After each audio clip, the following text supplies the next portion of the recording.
ನಮ್ಮನ್ನು ಬಹಳವಾಗಿ ಪ್ರೀತಿಸುವಂಥ ಪರಲೋಕದಲ್ಲಿರುವ ನಮ್ಮ ತಂದೆ, ನಿನ್ನ ಪರಿಶುದ್ಧವಾದ ಘನವುಳ್ಳ ನಾಮಕ್ಕೆ, ನಿನ್ನ ಪ್ರೀತಿಯ ಕುಮಾರನು ನಮ್ಮ ಒಡೆಯನಾದಂತಹ ಯೇಸು ಕ್ರಿಸ್ತನ ಮೂಲಕ ಕೃತಜ್ಞತಾ ಸ್ತುತಿ ಸ್ತೋತ್ರಗಳನ್ನು ಸಮರ್ಪಿಸ್ತೇವೆ. ತಂದೆ, ನಮ್ಮನ್ನು ಪ್ರೀತಿಸಿ ಈ ಭೂಮಿ ಮೇಲೆ ನಮ್ಮನ್ನು ಬದುಕಿಸುತ್ತಿರುವಂಥ ವಿಧಾನಕ್ಕಾಗಿ ಕೃತಜ್ಞತೆಗಳು, ಸ್ತೋತ್ರಗಳು. ತಂದೆ, ಭೌತಿಕವಾದಂಥ ಎಲ್ಲ ಕೊರತೆಗಳನ್ನು ನೀಗಿಸುತ್ತಾ ಅನ್ನ, ನೀರು, ವಸತಿ, ವಸ್ತ್ರ, ಆರೋಗ್ಯ, ಭಾಗ್ಯ, ಕುಟುಂಬ ಕ್ಷೇಮದೊಂದಿಗೆ ನಮ್ಮನ್ನು ನಡೆಸುವುದು ಮಾತ್ರವಲ್ಲದೆ ಇವೆಲ್ಲಕ್ಕಿಂತಲೂ ಹೆಚ್ಚಾಗಿ ತಂದೆ, ಆತ್ಮ ಸಂಬಂಧವಾದಂಥ ಜೀವಿತದಲ್ಲಿ ನೀನು ನಮಗೆ ತಂದೆಯಾಗಿದ್ದುಕೊಂಡು ನಮ್ಮ ಆತ್ಮೀಯ ಭೌತಿಕ ಜೀವಿತಗಳ ಪರಿಪಾಲನೆಯನ್ನು ತಂದೆ ನಿನ್ನ ಮಗನ ಆಡಳಿತದಲ್ಲಿ ಮುಂದುವರಿಸ್ಕೊಂಡು ಹೋಗ್ಲಿಕ್ಕಾಗುವಂತೆ ನಮ್ಮಲ್ಲಿರುವಂಥ ಪರಿಶುದ್ಧಾತ್ಮನ ಸಹಾಯದಿಂದ ವಿಶೇಷವಾದಂಥ ನಿನ್ನ ಮಗನ ಪರಿಪೂರ್ಣತೆಗೆ ನಮ್ಮನ್ನು ನಡೆಸುತ್ತಿರುವಂಥ ವಿಧಾನಕ್ಕಾಗಿ, ಅನುದಿನವೂ ನಿನ್ನ ವಾಕ್ಯಗಳ ಬೆಳಕಿನಲ್ಲಿ ನಮ್ಮನ್ನು ಮುಂದುವರಿಸುತ್ತಿರುವಂಥ ವಿಧಾನಕ್ಕಾಗಿ ಕೃತಜ್ಞತೆಗಳು, ಸ್ತೋತ್ರಗಳು. ತಂದೆ, ಈ ಭಾಗದಲ್ಲಿ ನಿನ್ನ ಅತ್ಯಮೂಲ್ಯವಾದಂಥ ಮಾತುಗಳನ್ನು ಕೇಳುವುದಕ್ಕೆ ನಾವೆಲ್ಲರೂ ಕೂಡ ಸಿದ್ಧವಾಗಿರುವಾಗ ಕೃಪೆಯನ್ನು ಅನುಗ್ರಹಿಸು. ಗ್ರಂಥವನ್ನು ತೆರೆಯುವಾಗ ಗ್ರಂಥದೊಟ್ಟೊಟ್ಟಿಗೆ ನಮ್ಮ ಮನೋನೇತ್ರಗಳು ಕೂಡ ತೆರೆಯಲ್ಪಟ್ಟು ಆತ್ಮ ಸಂಬಂಧವಾದಂಥ ವಿಷಯಗಳನ್ನು ಗ್ರಹಿಸಲಿಕ್ಕಾಗುವಂತೆ, ಮೇಲಿರುವಂಥವುಗಳ ಮೇಲೆ ಮನಸ್ಸನ್ನು ಕೇಂದ್ರೀಕರಿಸಲಿಕ್ಕಾಗುವಂತೆ ಈ ಜೀವಿತ ತಂದೆ ನಿನ್ನ ಮಗನ ಪರಿಪಾಲನೆಗೆ ವಿಧೇಯತೆಯನ್ನು ತೋರಿಸುವಂತಹ ದಿಕ್ಕಿನಲ್ಲಿ ಮುಂದುವರಿಸ್ಕೊಂಡು ಹೋಗ್ಲಿಕ್ಕಾಗುವಂತೆ ಕೃಪೆಯನ್ನು ಅನುಗ್ರಹಿಸಬೇಕಂತೇಳಿ ತಲೆವಾಗಿರುವ ನಿನ್ನ ಮಕ್ಕಳಾದಂಥ ನಮ್ಮಗಳೆಲ್ಲರನ್ನು, ನಮ್ಮೆಲ್ಲರ ಮುಂದಿನ ಜೀವಿತ ಭವಿಷ್ಯತ್ತನ್ನು ನಿನ್ನ ಪ್ರೀತಿಯ ಕೃಪಾಸ್ತಿಗಳಿಗೆ ಒಪ್ಪಿಸಿಕೊಡ್ತಾ ಯೇಸು ಕ್ರಿಸ್ತನ ಪರಿಶುದ್ಧವಾದ ನಾಮದಲ್ಲಿ ಈ ಪ್ರಾರ್ಥನೆಯನ್ನು ಬೇಡಿಕೊಳ್ಳುತ್ತೇವೆ, ನಮ್ಮ ಪ್ರೀತಿಯುಳ್ಳ ತಂದೆಯೇ, ಆಮೇನ್. ಕರ್ತನಲ್ಲಿ ಪ್ರಿಯರೇ, ಪರಲೋಕದಲ್ಲಿರುವಂಥ ಪರಮ ತಂದೆ ಪ್ರತಿ ಮನುಷ್ಯನಿಂದ ನಿರೀಕ್ಷಿಸ್ತಕ್ಕಂಥದ್ದು, ಬಯಸ್ತಕ್ಕಂಥದ್ದು ನೀತಿಯನ್ನು ಮತ್ತು ತನ್ನ ಸಾರೂಪ್ಯ, ತನ್ನ ಹೋಲಿಕೆಯನ್ನು ಅನ್ನುವಂಥದ್ದು ಭಾಳ ವಿಶೇಷವಾದಂಥ ಸಂಗತಿ. ತನ್ನ ಸ್ವರೂಪದಲ್ಲಿ ತನ್ನ ಹೋಲಿಕೆಗೆ ಸರಿಯಾಗಿ ಉಂಟು ಮಾಡಲ್ಪಟ್ಟಂಥ ಮನುಷ್ಯನಿಂದ ದೇವರು ಯಾವುದನ್ನೂ ಕೂಡ ಬಯಸದೆ, ಅಂದರೆ ಭೌತಿಕವಾದಂತಹ ಯಾವುದೊಂದನ್ನು ಕೂಡ ಬಯಸದೆ, ದೇವರು ಮನುಷ್ಯನಿಗೆ ದಯಪಾಲಿಸಿಕೊಟ್ಟಂತಹ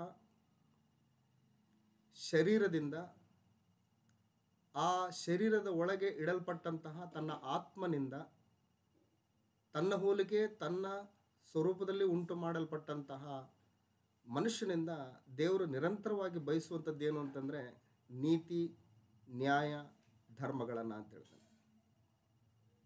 ಅದಕ್ಕೆ ಮೀಕ ಗ್ರಂಥ 6ನೇ ಅಧ್ಯಾಯದಲ್ಲಿ ನಮಗೆಲ್ಲರೂ ಗೊತ್ತಿರತಕ್ಕಂಥ ಚಿರಪರಿಚಿತವಾದಂಥ ಮಾತು, ನಾನು ಯಾವುದನ್ನು ತೆಗೆದುಕೊಂಡು ಬಂದು ದೇವರನ್ನು ನಾನು ದರ್ಶಿಸಲಿ, ಆತನ ಸನ್ನಿಧಾನದಲ್ಲಿ ನಾನು ಕಾಣಿಸ್ಕೊಳ್ಳಲಿ, ಸಾವಿರಾರು ನೂರಾರು ಕುರಿಗಳನ್ನು, ಪಶುಗಳನ್ನು ತೆಗೆದುಕೊಂಡು ಬಂದು ನಾನು ದೇವರ ಮುಂದೆ ಕಾಣಿಸ್ಕೊಳ್ಳ, ಅಥವಾ ನನ್ನ ಗರ್ಭದ ಫಲವನ್ನು ಆತನಿಗೆ ಸಮರ್ಪಿಸಿ ಆತನ ಕೃಪೆಯನ್ನು ನಾನು ಹೊಂದಿಕೊಳ್ಳಲ್ಲ ಎಂಬುದಾಗಿ ಭಕ್ತನು ಅಲ್ಲಿ ವ್ಯಕ್ತಪಡಿಸುವಂಥ ಸಂದರ್ಭದಲ್ಲಿ ದೇವರು ಹೇಳ್ತಕ್ಕಂಥ ಮಾತು ವಿಶೇಷವಾದಂಥದ್ದು ಏನಂದರೆ, ದೇವರು ನಿಮ್ಮಿಂದ ಬಯಸುವಂಥದ್ದು ಏನಂತಂದರೆ ನ್ಯಾಯವನ್ನು, ಕರುಣೆಯನ್ನು,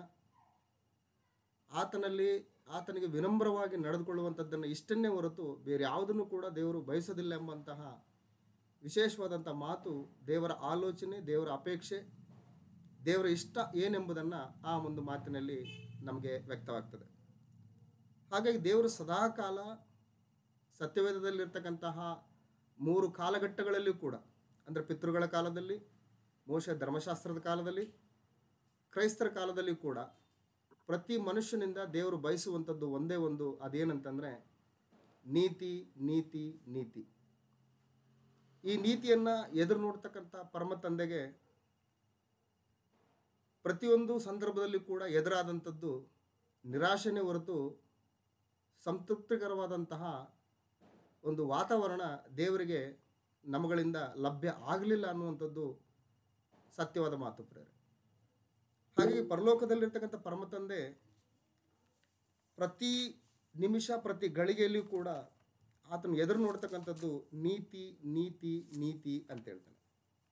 ಅದಕ್ಕೆ ಕೀರ್ತನೆಗಳ ಗ್ರಂಥದಲ್ಲಿ ಭಕ್ತನು ಹೇಳ್ತಕ್ಕಂಥ ವಿಶೇಷವಾದಂಥ ಮಾತನ್ನು ಒಂದ್ಸಾರಿ ನಾವು ಗಮನಿಸಿದ್ರೆ, ಕೀರ್ತನೆಗಳ ಗ್ರಂಥ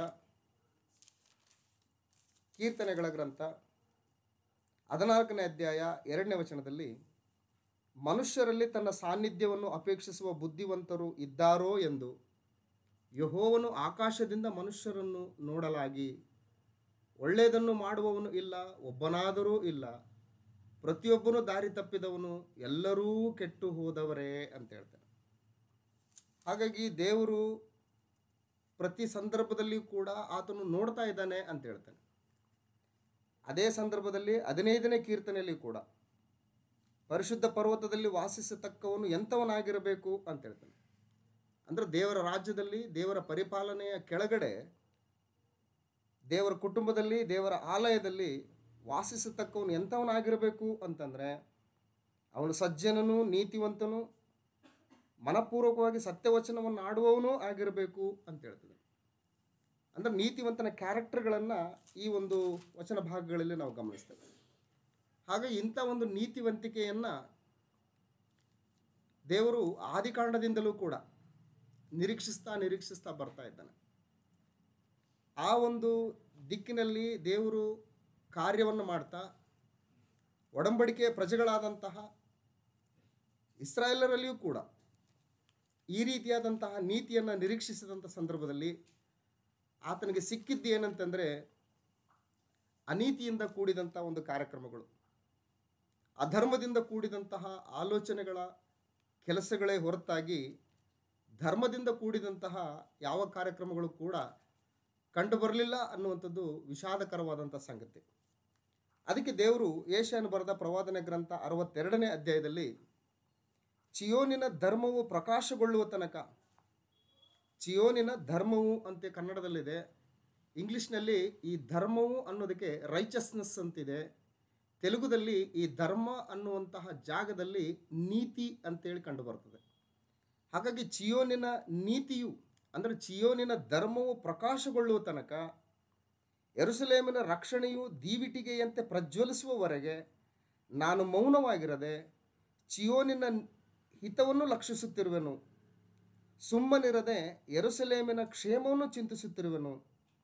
ಜನಾಂಗಗಳು ನಿನ್ನ ಧರ್ಮವನ್ನು, ಸಕಲ ರಾಜರು ನಿನ್ನ ವೈಭವವನ್ನು ನೋಡುವರು.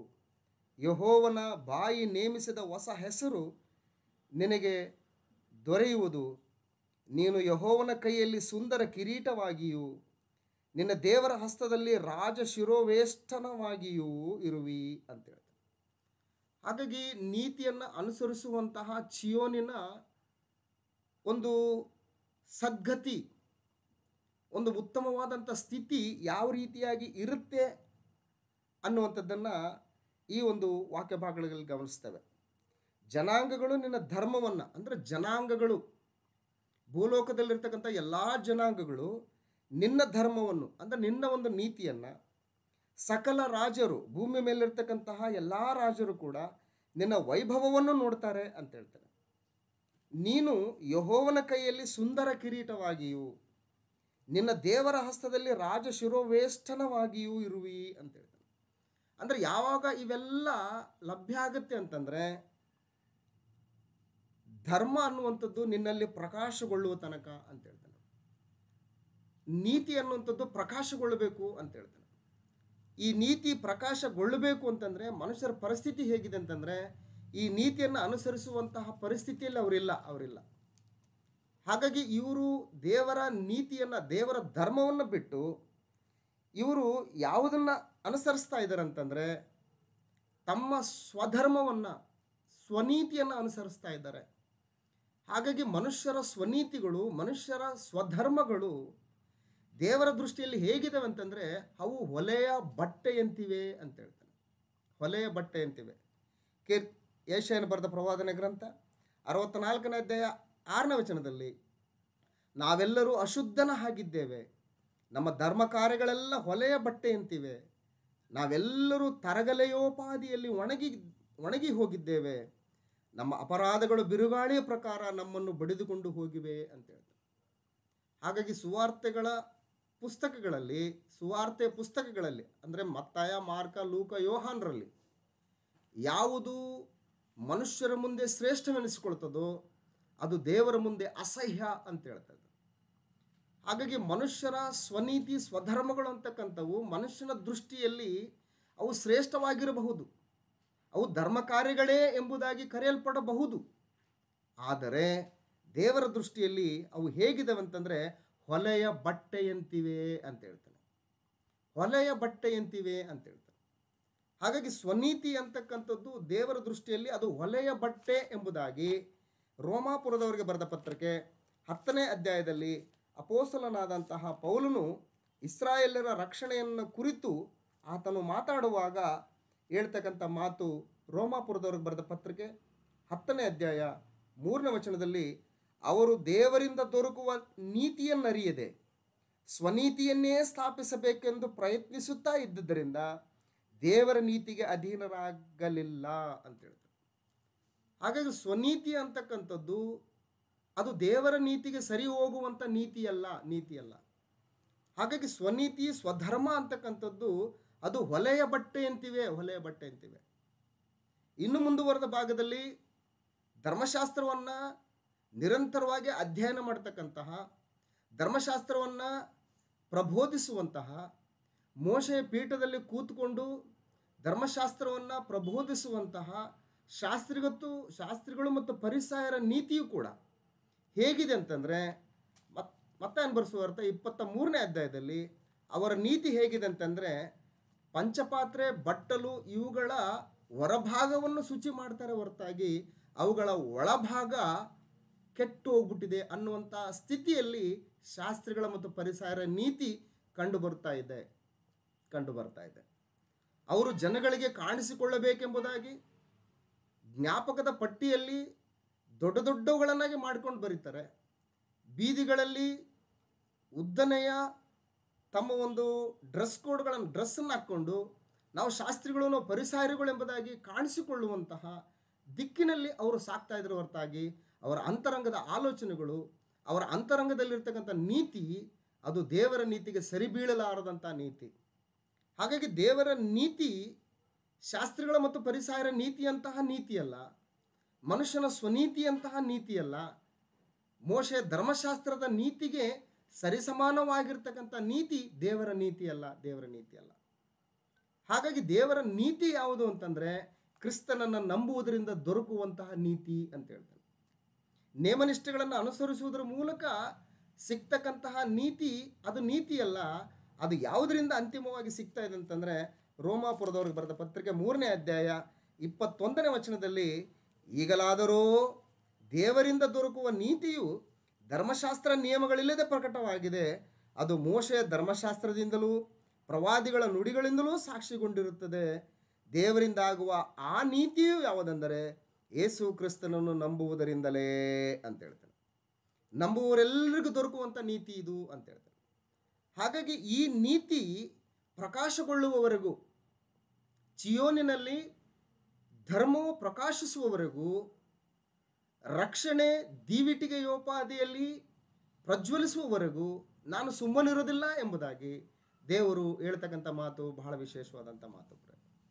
ಹಾಗಾಗಿ ಚಿಯೋನಿನಲ್ಲಿ ಧರ್ಮ ಅನ್ನುವಂಥದ್ದು, ಚಿಯೋನಿನಲ್ಲಿ ನೀತಿ ಪ್ರಕಾಶಗೊಳ್ಳುವಂಥದ್ದು ಎಲ್ಲಿ ಅಂತಂದರೆ ಕ್ರಿಸ್ತನ ಆಳ್ವಿಕೆಯ ಕೆಳಗಡೆ, ಕ್ರಿಸ್ತನ ಪರಿಪಾಲನೆಯ ಕೆಳಗಡೆ ಈ ಧರ್ಮ ಅನ್ನುವಂಥದ್ದು ಪ್ರಕಾಶಿಸಬೇಕು ಅನ್ನುವಂಥದ್ದು ದೇವರ ಒಂದು ಉದ್ದೇಶ. ಹಾಗಾಗಿ ಚಿಯೋನಿನಲ್ಲಿ ಏನು ಮಾಡ್ತಾ ಇದ್ದೀನಿ ಅಂತಂದರೆ ಮುಖ್ಯವಾದ ಮೂಲೆಗಲ್ಲನ್ನು ಇಡ್ತಾ ಇದ್ದೀನಿ ಅಂತ ಹೇಳ್ತಾನೆ. ಯೆಶಾಯನ ಬರೆದ ಪ್ರವಾದನೆ ಗ್ರಂಥ 28ನೇ ಅಧ್ಯಾಯದಲ್ಲಿ ಈ ವಿಷಯವನ್ನು ನಾವು ಗಮನಿಸ್ತೇವೆ. ಯೆಶಾಯನ ಬರೆದ ಪ್ರವಾದನೆ ಗ್ರಂಥ 28ನೇ ಅಧ್ಯಾಯ 16ನೇ ವಚನವನ್ನು ಒಂದು ಸಾರಿ ಗಮನಿಸಿದರೆ, ಕರ್ತನಾದ ಯೆಹೋವನು ಹೀಗೆ ಹೇಳುತ್ತಾನೆ, ಇಗೋ ಪರೀಕ್ಷಿತವಾಗಿಯೂ ಮಾನ್ಯವಾಗಿಯೂ ಇರುವ ಮೂಲೆಗಲ್ಲನ್ನು ಚಿಯೋನಿನಲ್ಲಿ ಸ್ಥಿರವಾದ ಅಸ್ತಿವಾರವನ್ನಾಗಿ ಇಡುತ್ತೇನೆ ಅಂತ ಹೇಳ್ತಾನೆ. ಅಂದರೆ ಚಿಯೋನಿನಲ್ಲಿ ಪರೀಕ್ಷಿತವಾಗಿಯೂ ಮಾನ್ಯವಾಗಿಯೂ ಇರೋ ಮೂಲೆಗಲ್ಲನ್ನು ಸ್ಥಿರವಾದ ಅಸ್ತಿವಾರವನ್ನಾಗಿ ಇಡುತ್ತೇನೆ ಅಂತ ಹೇಳ್ತಾನೆ. ಸ್ಥಿರವಾದ ಅಸ್ತಿವಾರ ಸೊ ಸ್ಥಿರವಾದ ಅಸ್ಥಿವಾರ ಯಾರು ಅಂತಂದರೆ ಕರ್ತನಾದ ಯೇಸು ಕ್ರಿಸ್ತನ ಮುಖ್ಯವಾದ ಮೂಲೆಗಲ್ಲು ಅಂತ ಹೇಳ್ತಾನೆ. ಈ ಮುಖ್ಯವಾದ ಮೂಲೆಗಲ್ಲಿನ ಮೇಲೆ ಕಟ್ಟಲ್ಪಟ್ಟಂತಹ ಸಜೀವವಾದಂಥ ಕಲ್ಲುಗಳು ಉಪಾಧಿಯಲ್ಲಿರ್ತಕ್ಕಂಥ ಮಂದಿರದಲ್ಲಿ ದೇವರು ವಾಸ ಮಾಡೋದಕ್ಕೆ ಇಷ್ಟಪಡ್ತಾನೆ.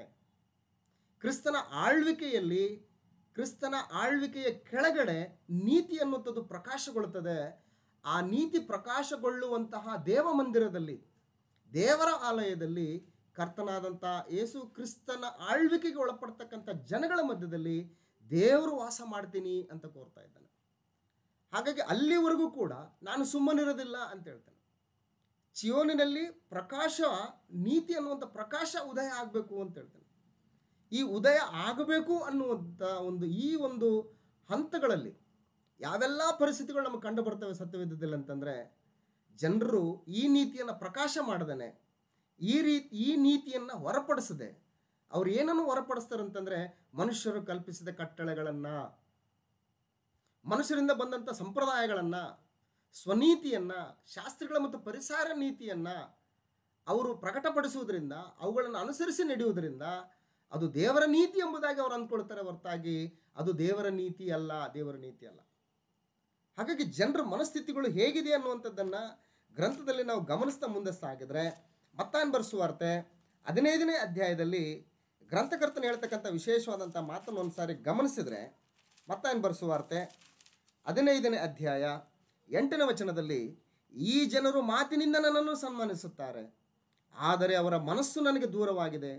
ಮನುಷ್ಯರು ಕಲ್ಪಿಸಿದ ಕಟ್ಟಳೆಗಳನ್ನೇ ಅವರು ಬೋಧಿಸುವುದರಿಂದ ನನಗೆ ಭಕ್ತಿ ತೋರಿಸುವುದು ವ್ಯರ್ಥ ಎಂಬುದೇ ಅಂತ ಹೇಳ್ತಾನೆ.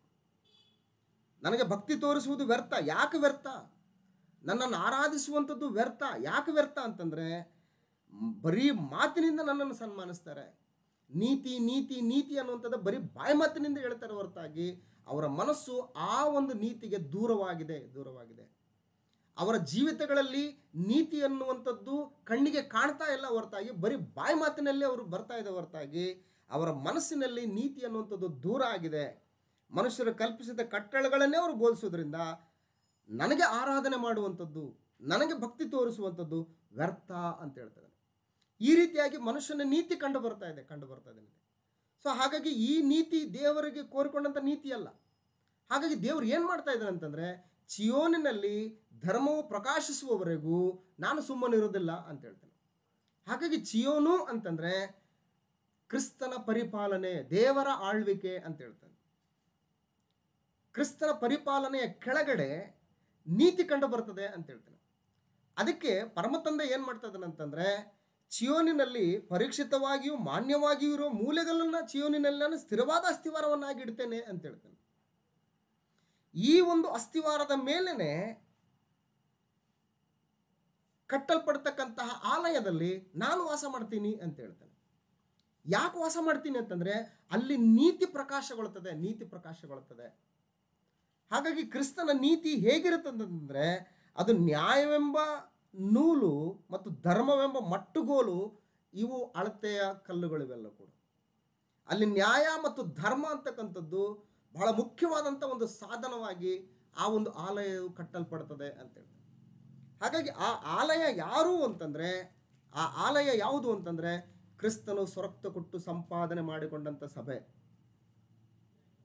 ಅದು ಕ್ರಿಸ್ತನ ಪರಿಪಾಲನೆ ಇರ್ತಕ್ಕಂತಹ ರಾಜ್ಯ ಅದು. ಸೊ ಹಾಗಾಗಿ ಆ ಒಂದು ಕ್ರಿಸ್ತನ ಸಭೆಯಲ್ಲಿ, ಆ ಒಂದು ಕ್ರಿಸ್ತನ ಪರಿಪಾಲನೆ ಅಡಿಯಲ್ಲಿ ಏನು ಕಂಡು ಬರ್ತದೆ ಅಂತಂದರೆ, ನೀತಿ ಕಂಡು ಬರ್ತದೆ ಅಂತ ಹೇಳ್ತಾನೆ. ನೀತಿ ಪ್ರಕಾಶಿಸ್ತದೆ ಅಂತ ಹೇಳ್ತಾನೆ. ಅಲ್ಲಿ ದೇವರು ವಾಸ ಮಾಡೋದಕ್ಕೆ ಇಷ್ಟಪಡ್ತಾನೆ ಅಂತ ಹೇಳ್ತಾನೆ. ಹಾಗಾಗಿ ಇವತ್ತು ನಾವುಗಳು ಕ್ರಿಸ್ತನಲ್ಲಿ ಸೇರುವುದಕ್ಕೆ ದೀಕ್ಷಾಸ್ನಾನ ಮಾಡಿಸಿಕೊಂಡಂಥ ಪ್ರತಿಯೊಬ್ಬರು ಕೂಡ ಪಾಪದ ಪಾಲಿಗೆ ಸತ್ತವರಾಗಿ ನೀತಿಯ ಪಾಲಿಗೆ ಬದುಕ್ತೀನಿ ಅಂತೇಳಿ ನಿರ್ಧಾರ ಮಾಡ್ಕೊಂಡು ಬಂದಂಥವರು, ಇನ್ನು ಮೇಲೆ ಬದುಕುವವನು ತನಗೋಸ್ಕರ ಬದುಕದೆ ತನಗೋಸ್ಕರ ಸತ್ತು ಎದ್ದು ಬಂದಾತನಿಗೋಸ್ಕರ ಬದುಕ್ತೀನಿ ಎಂಬ ನಿರ್ಧಾರದೊಂದಿಗೆ ಬಂದಿರತಕ್ಕಂತಹ ಕ್ರಿಸ್ತನ ಪರಿಪಾಲನೆಗೆ ವಿಧೇಯತೆಯನ್ನು ತೋರಿಸಿ ನೀತಿಯನ್ನು ಪ್ರಕಾಶಗೊಳಿಸಬೇಕು ನಮ್ಮ ಜೀವಿತದಲ್ಲಿ ಎಂಬುದಾಗಿ ಬಂದಂಥವರು ಕ್ರಿಸ್ತನ ಸಭೆಯವರು. ಅಲ್ಲಿ ಯಾರು ವಾಸ ಮಾಡ್ತಾರೆ ಅಂತಂದರೆ, ದೇವರು ವಾಸ ಮಾಡ್ತಾನೆ ಅಂತ ಹೇಳ್ತಾನೆ. ಯಾಕೆ ವಾಸ ಮಾಡ್ತೇನೆ ಅಂತಂದರೆ, ಅಲ್ಲಿ ನೀತಿ ಪ್ರಕಾಶ ಆಗ್ತಾ ಇದೆ, ನೀತಿ ಪ್ರಕಾಶಿಸ್ತಾ ಇದೆ ಅಂತ ಹೇಳ್ತಾನೆ. ಹಾಗಾದ್ರೆ ಧರ್ಮಶಾಸ್ತ್ರ ಎಂಥದ್ದು ಅಂತಂದರೆ, ಅದು ಧರ್ಮಶಾಸ್ತ್ರ ಎಂಥದ್ದು ಅಂತಂದರೆ, ರಾತ್ರಿಯ ಸಮಯದಲ್ಲಿ ಅಂಧಕಾರವನ್ನು ಹೋಗಲಾಡಿಸಲು ಚಂದ್ರಕಾಂತಿ ಯಾವ ರೀತಿಯಾಗಿ ಪ್ರಕಾಶವನ್ನು ಕೊಡ್ತದೋ ಆ ರೀತಿಯಾದಂಥ ಪ್ರಕಾಶವನ್ನು ಕೊಡುವಂತಹ ಸ್ಥಿತಿಯಲ್ಲಿರುವಂಥದ್ದು ಧರ್ಮಶಾಸ್ತ್ರ. ಆದರೆ ಕ್ರಿಸ್ತನ ಪರಿಪಾಲನೆ ಹೇಗಿದೆ ಅಂತಂದರೆ ಚಂದ್ರ ಕಾಂತಿಯನ್ನು ಕೂಡ ಮೀರಿದಂತಹ ಸೂರ್ಯ ಪ್ರಕಾಶ ಇರುವಂಥದ್ದು ಕ್ರಿಸ್ತನ ಪರಿಪಾಲನೆ ಕೆಳಗಡೆ ನೀತಿ ಅನ್ನುವಂಥದ್ದು. ಧರ್ಮಶಾಸ್ತ್ರದ ನೀತಿ ಎಂಥದ್ದು ಅಂತಂದರೆ ಅಂಧಕಾರದಲ್ಲಿ ಚಂದ್ರಕಾಂತಿಯಂತೆ ಹೊಳೆಯುವಂಥ ಬೆಳಕು. ಅದು ಕ್ರಿಸ್ತನ ನೀತಿ, ಕ್ರಿಸ್ತನ ಪರಿಪಾಲನೆ ಎಂಥದ್ದು ಅಂತಂದರೆ ಚಂದ್ರಕಾಂತಿಗಿಂತಲೂ ಮೀರಿದಂಥ ಬೆಳಕು ಯಾವುದಂತಂದರೆ ಸೂರ್ಯನ ಪ್ರಕಾಶ ಅಂತ ಹೇಳ್ತಾನೆ. ಸೊ ಹಾಗಾಗಿ ಕ್ರಿಸ್ತನ ಪರಿಪಾಲನೆಯಲ್ಲಿ ದೇವ್ರು ಏನು ಮಾಡ್ತಾ ಇದ್ದಾನೆ ಅಂತಂದರೆ ವಾಸ ಮಾಡೋದಕ್ಕೆ ಇಷ್ಟಪಡ್ತಾನೆ ಅಂತ ಹೇಳ್ತಾನೆ. ಸೊ ಈ ರೀತಿಯಾದಂತಹ ಚಿಯೋನಿನಲ್ಲಿ ಧರ್ಮ ಅನ್ನುವಂಥದ್ದು ಪ್ರಕಾಶಿಸಿದಾಗ ಅದರಿಂದ ಉಂಟಾಗ್ತಕ್ಕಂಥ ಲಾಭ ಏನು ಅನ್ನುವಂಥದ್ದು ಇವತ್ತು ನಾವು ಸರಿಯಾದ ರೀತಿಯಲ್ಲಿ ಅರ್ಥ ಮಾಡ್ಕೊಳ್ಬೇಕಾಗತ್ತೆ. ಚಿಯೋನಿನಲ್ಲಿ ಧರ್ಮ ಪ್ರಕಾಶ ಆದರೆ, ಧರ್ಮವು ಪ್ರಕಾಶಗೊಂಡ್ರೆ ಪರಿಸ್ಥಿತಿಗಳು ಹೆಂಗಿರ್ತವೆ ಅನ್ನೋದನ್ನು ಒಂದ್ಸಾರಿ ನಾವು ಗಮನಿಸಿದ್ರೆ, ಮೊಟ್ಟ ಮೊದಲದಾಗಿ ಚಿಯೋನಿನಲ್ಲಿ ಧರ್ಮ ಪ್ರಕಾಶಗೊಂಡಾಗ ಅಲ್ಲಿ ಜಾತಿ ಕುಲ ಭೇದ ಅನ್ನುವಂತಹ ಈ ಯಾವ ವಾತಾವರಣವೂ ಕೂಡ ಅಲ್ಲಿರೋದಿಲ್ಲ. ನೀತಿ ಪ್ರಕಾಶಗೊಂಡಾಗ ಅಲ್ಲಿ ಜಾತಿ ಭೇದಗಳೆಂಬತಕ್ಕಂಥ ಭೇದಗಳಿರೋದಿಲ್ಲ. ಕುಲ ಅನ್ನುವಂತಹ ವಾತಾವರಣ ಅಲ್ಲಿರೋದಿಲ್ಲ. ಮೇಲು ಕೀಳೆಂಬಂತಹ ಪರಿಸ್ಥಿತಿಗಳು ಅಲ್ಲಿರೋದಿಲ್ಲ ಅನ್ನುವಂಥದ್ದು ಚಿಯೋನಿನ ನೀತಿಯಲ್ಲಿ ಪ್ರಕಾಶಗೊಳ್ಳತಕ್ಕಂತಹ ಪರಿಸ್ಥಿತಿಗಳು. ಹಾಗಾಗಿ ವಿಷಯವನ್ನು ನಾವು ಗಮನಿಸಿದ್ರೆ ಯಹೂದ್ಯರು ಮತ್ತು ಸಮಾರ್ಯರು ಇವರಿಬ್ಬರು ಹೇಗೆ ಅಂತಂದರೆ ಅಜಗಜಾಂತರ ವ್ಯತ್ಯಾಸ ಇರತಕ್ಕಂತಹ ಒಂದೆರಡು ಜಾತಿಗಳಿವು. ಯಹೂದ್ಯರು ಮತ್ತು ಸಮಾರ್ಯರು ಇವರ ಒಂದು ಜಾತಿ ಸಂಬಂಧವಾದಂತಹ ಒಂದು ಪರಿಸ್ಥಿತಿಗಳು ಹೆಂಗಿತ್ತು ಅನ್ನೋದನ್ನು ಒಂದ್ಸರಿ ನಾವು ಗಮನಿಸಿದ್ರೆ ಯೋಹಾನ್ ಬರೆಸುವಾರ್ತೆ 4ನೇ ಅಧ್ಯಾಯದಲ್ಲಿ ಈ ವಿಷಯ ನಮಗೆ ಸ್ಪಷ್ಟವಾಗಿ ಗೊತ್ತಾಗ್ತದೆ. ಯೋಹಾನ್ ಬರೆಸುವಾರ್ತೆ 4ನೇ ಅಧ್ಯಾಯ 8ನೇ ವಚನದಿಂದ ವಿಷಯವನ್ನು ಗಮನಿಸಿದರೆ 4ನೇ ಅಧ್ಯಾಯ 8ನೇ ವಚನದಿಂದ, ಆತನ ಶಿಷ್ಯರು ಊಟಕ್ಕೆ ಬೇಕಾದದ್ದನ್ನು ಕೊಂಡುಕೊಳ್ಳುವುದಕ್ಕಾಗಿ ಊರೊಳಗೆ ಹೋಗಿರಲು ಸಮಾರ್ಯದವಳಾದ ಒಬ್ಬ ಹೆಂಗಸು ನೀರು ಸೇದುವುದಕ್ಕೆ ಬಂದಳು. ಯೇಸು ಆಕೆಯನ್ನು, ಅಮ್ಮ, ನೀರು ಕುಡಿಯುವುದಕ್ಕೆ ಕೊಡು ಎಂದು ಕೇಳಿದನು. ಯಹೂದ್ಯರಿಗೂ ಸಮಾರ್ಯರಿಗೂ ಬಳಕೆ ಇಲ್ಲದಿರಲಾಗಿ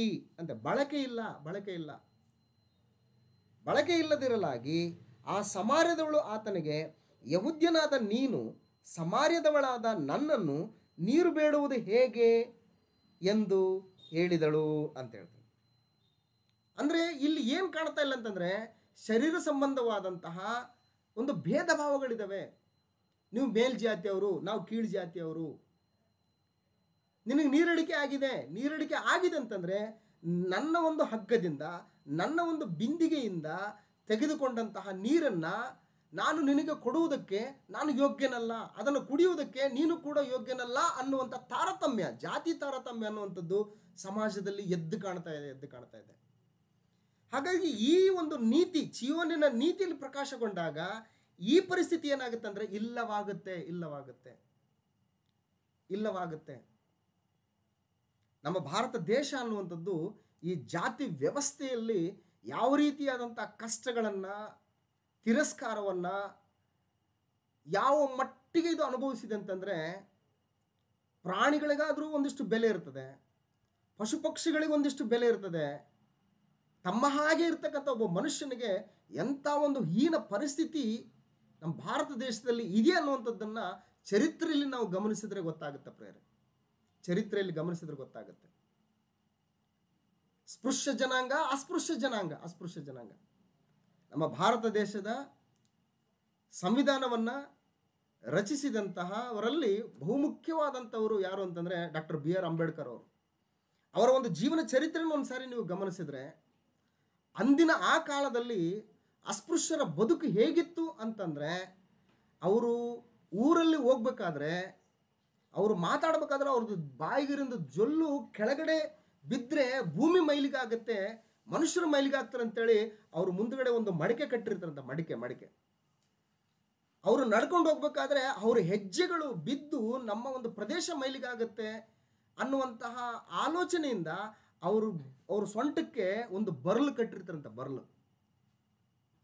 ಅಂದರೆ ಜಾತಿ ವ್ಯವಸ್ಥೆ ಅನ್ನುವಂಥದ್ದು ಎಷ್ಟು ಕ್ರೂರವಾಗಿ ಇತ್ತು ಅನ್ನುವಂಥದ್ದನ್ನು ಭಾರತದ ದೇಶದ ಒಂದು ಚರಿತ್ರೆಯನ್ನು ನಾವು ಗಮನಿಸಿದ್ರೆ ಗೊತ್ತಾಗುತ್ತೆ.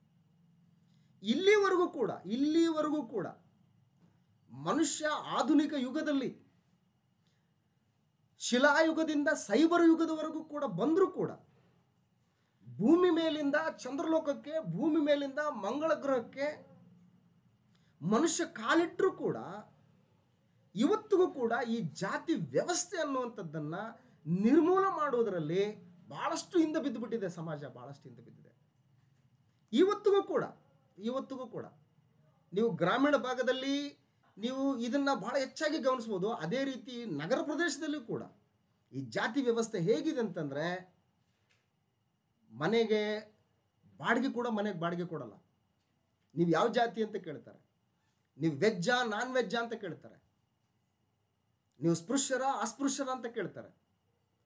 ಈ ರೀತಿಯಾದಂಥ ಒಂದು ಬೇರೂರಿಕೊಂಡಿರ್ತಕ್ಕಂತಹ ಈ ಜಾತಿ ವ್ಯವಸ್ಥೆಯನ್ನು, ಈ ಅಂಧಕಾರದ ದೊರೆತನವನ್ನು ಹೋಗಲಾಡಿಸುವುದಕ್ಕೆ ಸಾಮರ್ಥ್ಯ ಎಲ್ಲಿದೆ ಅಂತಂದರೆ ಕ್ರಿಸ್ತನ ನಾಯಕತ್ವದಲ್ಲಿದೆ, ಕ್ರಿಸ್ತನ ಪರಿಪಾಲನೆಯಲ್ಲಿದೆ ಅಂತ ಹೇಳ್ತಾನೆ. ಅದಕ್ಕೆ ಜೀವನಿನಲ್ಲಿ ಧರ್ಮವು ಪ್ರಕಾಶಿಸುವವರೆಗೆ ನಾನು ಸುಮ್ಮನೆ ಇರೋದಿಲ್ಲ ಅಂತೇಳಿ ದೇವರು ಹೇಳ್ತಾ ಇದ್ದಾನೆ. ಅಂತಂದರೆ ಧರ್ಮ ಅನ್ನುವಂಥದ್ದು ಪ್ರಕಾಶ ಎಲ್ಲಿಗೊಳ್ಳುತ್ತದೆ ಅಂತಂದರೆ ಕ್ರಿಸ್ತನ ಪರಿಪಾಲನೆ ಕೆಳಗಡೆ ಅದು ಧರ್ಮ ಪ್ರಕಾಶ ಆಗುತ್ತೆ, ನೀತಿ ಪ್ರಕಾಶಗೊಳ್ಳುತ್ತದೆ ಅಂತ ಹೇಳ್ತಾನೆ. ಕ್ರಿಸ್ತನಲ್ಲಿ ಸೇರುವುದಕ್ಕೆ ದೀಕ್ಷಾ ಸ್ನಾನ ಮಾಡಿಸಿಕೊಂಡಂಥ ಪ್ರತಿಯೊಬ್ಬರು ಕೂಡ ಈ ಜಾತಿ ಅಂತಕ್ಕಂಥ ವಿಷವಾದಂತಹ ಒಂದು ಬೇರನ್ನು ಕಿತ್ತಾಕಿ ಕ್ರಿಸ್ತನಲ್ಲಿ ನೂತನ ಸೃಷ್ಟಿಯಾಗಿ ಜಾತಿ ಭೇದ ಭಾವಗಳಿಲ್ಲದ ಸಮಾಜವಾಗಿ ನೀತಿ ಪ್ರಕಾಶಗೊಳ್ಳುತ್ತದೆ. ಎಲ್ಲಿ ಅಂತಂದರೆ ಕ್ರಿಸ್ತನ ಪರಿಪಾಲನೆಯ ಕೆಳಗಡೆ ಅಂತ ಹೇಳ್ತಾರೆ. ಅದಕ್ಕೆ ಇವತ್ತು ಸ್ಥಾನಿಕ ಸಭೆಯಲ್ಲಿ ಒಬ್ಬ ಗೌಡ ಹಿನ್ನೆಲೆಯಿಂದ ಒಬ್ಬನು ಕ್ರಿಸ್ತನನ್ನು ನಂಬಿಕೊಂಡು ಬಂದಿರ್ತಾರೆ, ಒಬ್ಬ ಲಿಂಗಾಯತ ಜಾತಿಯಿಂದ ಕ್ರಿಸ್ತನನ್ನು ನಂಬ್ಕೊಂಡು ಬಂದಿರ್ತಾರೆ, ಇನ್ನೊಬ್ಬ ಒಕ್ಕಲಿಗರಿಂದ ಕ್ರಿಸ್ತನನ್ನು ನಂಬ್ಕೊಂಡು ಬಂದಿರ್ತಾರೆ. ಲೋಕದಲ್ಲಿದ್ದಾಗ ಅವರು ಆಯಾ ಜಾತಿ ಆಯಾ ಕುಲಗಳಲ್ಲಿ ಭೇದ ಭಾವಗಳಿರ್ಬೋದು, ಆದರೆ ಕ್ರಿಸ್ತನಲ್ಲಿ ಬಂದಾಗ ಅವರೆಲ್ಲರೂ ಒಂದು ಕುಟುಂಬ. ಜಾತಿ ಭೇದ ಭಾವಗಳಿಲ್ಲದಂತಹ ಸಮಾಜ ಎಲ್ಲಿದೆ ಅಂತಂದರೆ ಕ್ರಿಸ್ತನ ನಾಯಕತ್ವದ ಅಡಿಯಲ್ಲಿ, ಕ್ರಿಸ್ತನ ಪರಿಪಾಲನೆ ಕೆಳಗಡೆ ನೀತಿ ಪ್ರಕಾಶಗೊಳ್ಳುತ್ತದೆ ಅಂತ ಹೇಳ್ತಾನೆ. ಹಾಗಾಗಿ ಚಿಯೋನಿನಲ್ಲಿರ್ತಕ್ಕಂತಹ ನೀತಿಯನ್ನು ಅನುಸರಿಸೋದ್ರ ಮುಖಾಂತರ ಉಂಟಾಗ್ತಕ್ಕಂಥ ಲಾಭಗಳೇನು, ಚಿಯೋನಿನ ನೀತಿಯಲ್ಲಿರ್ತಕ್ಕಂಥ ವಿಶೇಷತೆಗಳೇನು ಅಂತಂದರೆ ಜಾತಿ ಭೇದಗಳಿಲ್ಲದಂಥ ಸಮಾಜ ಚಿಯೋನಿನಲ್ಲಿ ಅಂತ ಹೇಳ್ತಾನೆ, ಚಿಯೋನಿನಲ್ಲಿ ಅಂತ ಹೇಳ್ತಾನೆ. ಸೊ ಹಾಗಾಗಿ ಈ ಚಿಯೋನಿನಲ್ಲಿ ಏನು ಮಾಡ್ತಾರೆ ಅಂತಂದರೆ, ಈ ಚಿಯೋನಿಗೆ ಬರ್ತಕ್ಕಂಥವ್ರು ಏನು ಮಾಡ್ತಾರೆ ಅಂತಂದರೆ ಬಹುಜನಾಂಗದವ್ರು ಅಲ್ಲಿಗೆ ಹೋಗೋಣ ಬನ್ನಿ ಅಂತಂತಾರಂತೆ. ಈ ಚಿಯೋನಿನಲ್ಲಿರ್ತಕ್ಕಂಥ ವಿಶೇಷತೆ ಏನಂತಂದರೆ ಬಹುಜನಾಂಗದವ್ರು ಹೋಗೋಣ ಬನ್ನಿ, ಕ್ರಿಸ್ತನ ಒಂದು ಪರಿಪಾಲನೆ ಕೆಳಗಡೆ ಹೋಗೋಣ ಬನ್ನಿ ಅಂತೇಳಿ ಬಹುಜನಾಂಗದವ್ರು ಹೊರಟು ಬರ್ತಾರಂತೆ. ಹೊರಟು ಬಂದವ್ರು ಏನು ಮಾಡ್ತಾರೆ ಅಂತಂದರೆ ಯೆಶಾಯನ ಬರೆದ ಪ್ರವಾದನ ಗ್ರಂಥದಲ್ಲಿ ಅವ್ರು ಏನು ಮಾಡ್ತಾರೆ ಅನ್ನೋದನ್ನು ಒಂದು ಸಾರಿ ಗಮನಿಸೋಣ. ಯೆಶಾಯನ ಬರೆದ ಪ್ರವಾದನ ಗ್ರಂಥ 2ನೇ ಅಧ್ಯಾಯ 2ನೇ ವಚನದಲ್ಲಿ ಅಂತ್ಯಕಾಲದಲ್ಲಿ ಯೆಹೋವನ ಮಂದಿರದ ಬೆಟ್ಟವು ಗುಡ್ಡ ಬೆಟ್ಟಗಳಿಗಿಂತ ಉನ್ನತೋನ್ನತವಾಗಿ ಬೆಳೆದು ನೆಲೆಗೊಳ್ಳುವುದು. ಆಗ ಸಕಲ ದೇಶಗಳವರು ಅದರ ಕಡೆಗೆ ಪ್ರವಾಹಗಳಂತೆ ಬರುವವರು. ಹೊರಟು ಬಂದ ಬಹುಜನಾಂಗದವರು ಬನ್ನಿರಿ ಯೆಹೋವನ ಪರ್ವತಕ್ಕೆ, ಯಾಕೋಬ್ಯರ ದೇವರ ಮಂದಿರಕ್ಕೆ ಹೋಗೋಣ. ಯಾಕೆ ಹೋಗೋಣ? ಏನಿದಲ್ಲಿ ಜಾತಿಗಳನ್ನುವಂಥ ಹೊಡೆದಾಟವಿಲ್ಲದಂತಹ, ಜಾತಿಗಳ ಮಧ್ಯದಲ್ಲಿರ್ತಕ್ಕಂಥ ವೈಷಮ್ಯ ಇಲ್ಲದಂತಹ, ಸಮಾಧಾನ ಸಂತೋಷ ಎಲ್ಲರೂ ಒಂದೇ ಎಂಬ ಭಾವನೆಯಿಂದ ಕೂಡಿದಂತಹ ವಾತಾವರಣ ಅಲ್ಲಿದೆ. ಮೇಲು ಕೀಳುಗಳೆಂಬ ಭೇದಗಳಿಲ್ಲದೆ, ಧನಿಕ ಬಡವನೆಂಬಂಥ ಭೇದಗಳಿಲ್ಲದೆ, ಬಿಳಿಯ ಕರಿಯ ಅನ್ನುವಂತಹ ಭೇದ ಭಾವಗಳಿಲ್ಲದಂತಹ ಸಮಾಜ ಅದು. ಚಿಯೋನಿನಲ್ಲಿ ನೀತಿ ಪ್ರಕಾಶಗೊಳ್ಳುತ್ತದೆ ಅಂತ ಹೇಳ್ತಾನೆ. ಅಲ್ಲಿ ದೇವರು ವಾಸ ಮಾಡ್ತೀನಿ ಅಂತ ಹೇಳ್ತಾ ಇದ್ದಾನೆ. ಹಾಗಾಗಿ ಚಿಯೋನಿನಲ್ಲಿ ಏನಿದೆ ಅಂತಂದ್ರೆ ಯಾಕೆ ಜನರಲ್ಲಿ ಹೋಗೋಣ ಬನ್ನಿ ಅಂತ ಹೇಳ್ತಾರೆ ಅಂತಂದ್ರೆ ಇಂಥ ವಾತಾವರಣ ಅಲ್ಲಿದೆ. ಹೋಗ್ಬಿಟ್ಟು ಏನು ಮಾಡ್ತೀವಿ ಅಂತಂದರೆ ಆತನು ತನ್ನ ಮಾರ್ಗಗಳ ವಿಷಯವಾಗಿ ನಮಗೆ ಬೋಧನೆ ಮಾಡ್ತಾನೆ. ದೇವರು ತನ್ನ ಮಾರ್ಗಗಳ ವಿಷಯವಾಗಿ ಬೋಧನೆ ಮಾಡ್ತಾನೆ. ಕ್ರಿಸ್ತನ ಪರಿಪಾಲನೆಯಲ್ಲಿ ಏನಿದೆ ಅಂತಂದರೆ ದೇವರ ಮಾರ್ಗಗಳು ಉಪದೇಶಿಸಲ್ಪಡ್ತವೆ. ಕರ್ತನಾದ ಯೇಸು ಕ್ರಿಸ್ತನು ಶರೀರಧಾರಿಯಾಗಿ ಈ ಭೂಮಿ ಮೇಲಿದ್ದಂತಹ ಪ್ರತಿಯೊಂದು ಗಳಿಗೆ ಪ್ರತಿಯೊಂದು ದಿನವೂ ಕೂಡ ತನ್ನಷ್ಟಕ್ಕೆ ತಾನು ಆತನು ಯಾವುದನ್ನು ಮಾತಾಡಲ್ಲ. ನಾನು ಬೋಧಿಸುವ ಬೋಧನೆ ಅದು ನನ್ನ ಬೋಧನೆ ಅಲ್ಲ ಅಂತ ಹೇಳ್ತಾನೆ. ನನ್ನನ್ನು ಕಳುಹಿಸಿದ ಆತನ ಬೋಧನೆ ಅಂತ ಹೇಳ್ತಾನೆ. ಯೋಹಾನ್ ಬರೆದ ಸುವಾರ್ತೆಯಲ್ಲಿ ಈ ವಿಷಯವನ್ನು ನಾವು ಗಮನಿಸ್ತೇವೆ ಪ್ರೇರೆ. ನನ್ನಷ್ಟಕ್ಕೆ ನಾನೇ ಮಾತಾಡೋದಿಲ್ಲ, ನನ್ನ ತಂದೆ ನನಗೆ ಏನೇನು ಹೇಳ್ತಾನೋ ಅದನ್ನೇ ನಾನು ಮಾತಾಡ್ತೀನಿ ಅಂತ ಹೇಳ್ತಾನೆ. ಹಾಗಾಗಿ ಜೀವನಿನಲ್ಲಿ ಧರ್ಮ ಪ್ರಕಾಶಿಸ್ತಾ ಇದೆ. ಎಲ್ಲಿ ಅಂತಂದರೆ ಕ್ರಿಸ್ತನ ಪರಿಪಾಲನೆಯ ಕೆಳಗಡೆ, ಕ್ರಿಸ್ತನ ಆಳ್ವಿಕೆಯ ಕೆಳಗಡೆ ಧರ್ಮ ಅನ್ನುವಂಥದ್ದು ಪ್ರಕಾಶಗೊಳ್ಳುತ್ತದೆ ಅಂತ ಹೇಳ್ತಾನೆ. ಹಾಗಾಗಿ ಜೀವನಿನಲ್ಲಿರ್ತಕ್ಕಂಥ ನೀತಿಯ ವಿಶೇಷತೆ ಏನಂತಂದರೆ ಇಲ್ಲಿ ಜನರೆಲ್ಲರೂ ಬರ್ತಾ ಇದ್ದಾರೆ, ಜನರೆಲ್ಲರೂ ಓಡೋಡಿ ಬರ್ತಾ ಇದ್ದಾರೆ. ಬಂದು ನಮ್ಮ ಮಾರ್ಗಗಳು ಸರಿ ಇಲ್ಲ, ನಮ್ಮ ಆಲೋಚನೆಗಳು ಸರಿ ಇಲ್ಲ, ನಮ್ಮ ಧರ್ಮ ಕಾರ್ಯಗಳು ಹೊಲೆಯ ಬಟ್ಟೆ ಅಂತಿವೆ, ನಮ್ಮ ಧರ್ಮ ಕಾರ್ಯಗಳು ಶಾಸ್ತ್ರಗಳ ಪರಿಸರ ನೀತಿ ಅಂತಿದ್ದಾವೆ. ಅವು ಪಂಚಪಾತ್ರೆ ಬಟ್ಟಲುಗಳ ಹೊರಗಡೆ ಮಾತ್ರ ಶುಚಿಗೊಳಿಸ್ತಾ ಹೊರತಾಗಿ ಒಳಗಡೆ ಭಾಗವು ಹೊಲಸಾಗಿ ಬಿದ್ದುಬಿಟ್ಟಿದೆ. ಆ ರೀತಿಯಾದಂತಹ ನೀತಿ ಜೀವನ ನೀತಿ ಅಲ್ಲ. ಜೀವನ ನೀತಿ ಎಂಥದ್ದು ಅಂತಂದರೆ ಜಾತಿ ಭೇದ ಭಾವಗಳಲ್ಲದಂತಹ ಸಮಸಮಾಜವಾಗಿರ್ತಕ್ಕಂಥ ಒಂದು ಸಮಾಜ, ಕುಟುಂಬ ಚಿಯೋನಿನ ನೀತಿ. ಅದು ಚಿಯೋನ ನೀತಿ. ಆ ನೀತಿ ಪ್ರಕಾಶಗೊಳ್ತಾ ಇದೆ. ಇವತ್ತು ಅನೇಕ ಸಭೆಗಳು, ಕ್ರೈಸ್ತ ಸಭೆಗಳು ಅಂತ ಕರೆಯಲ್ಪಡ್ತಕ್ಕಂಥವುಗಳಲ್ಲಿ ಈ ನೀತಿ ಕಂಡು ಬರ್ತಾ ಇದೆಯಾ?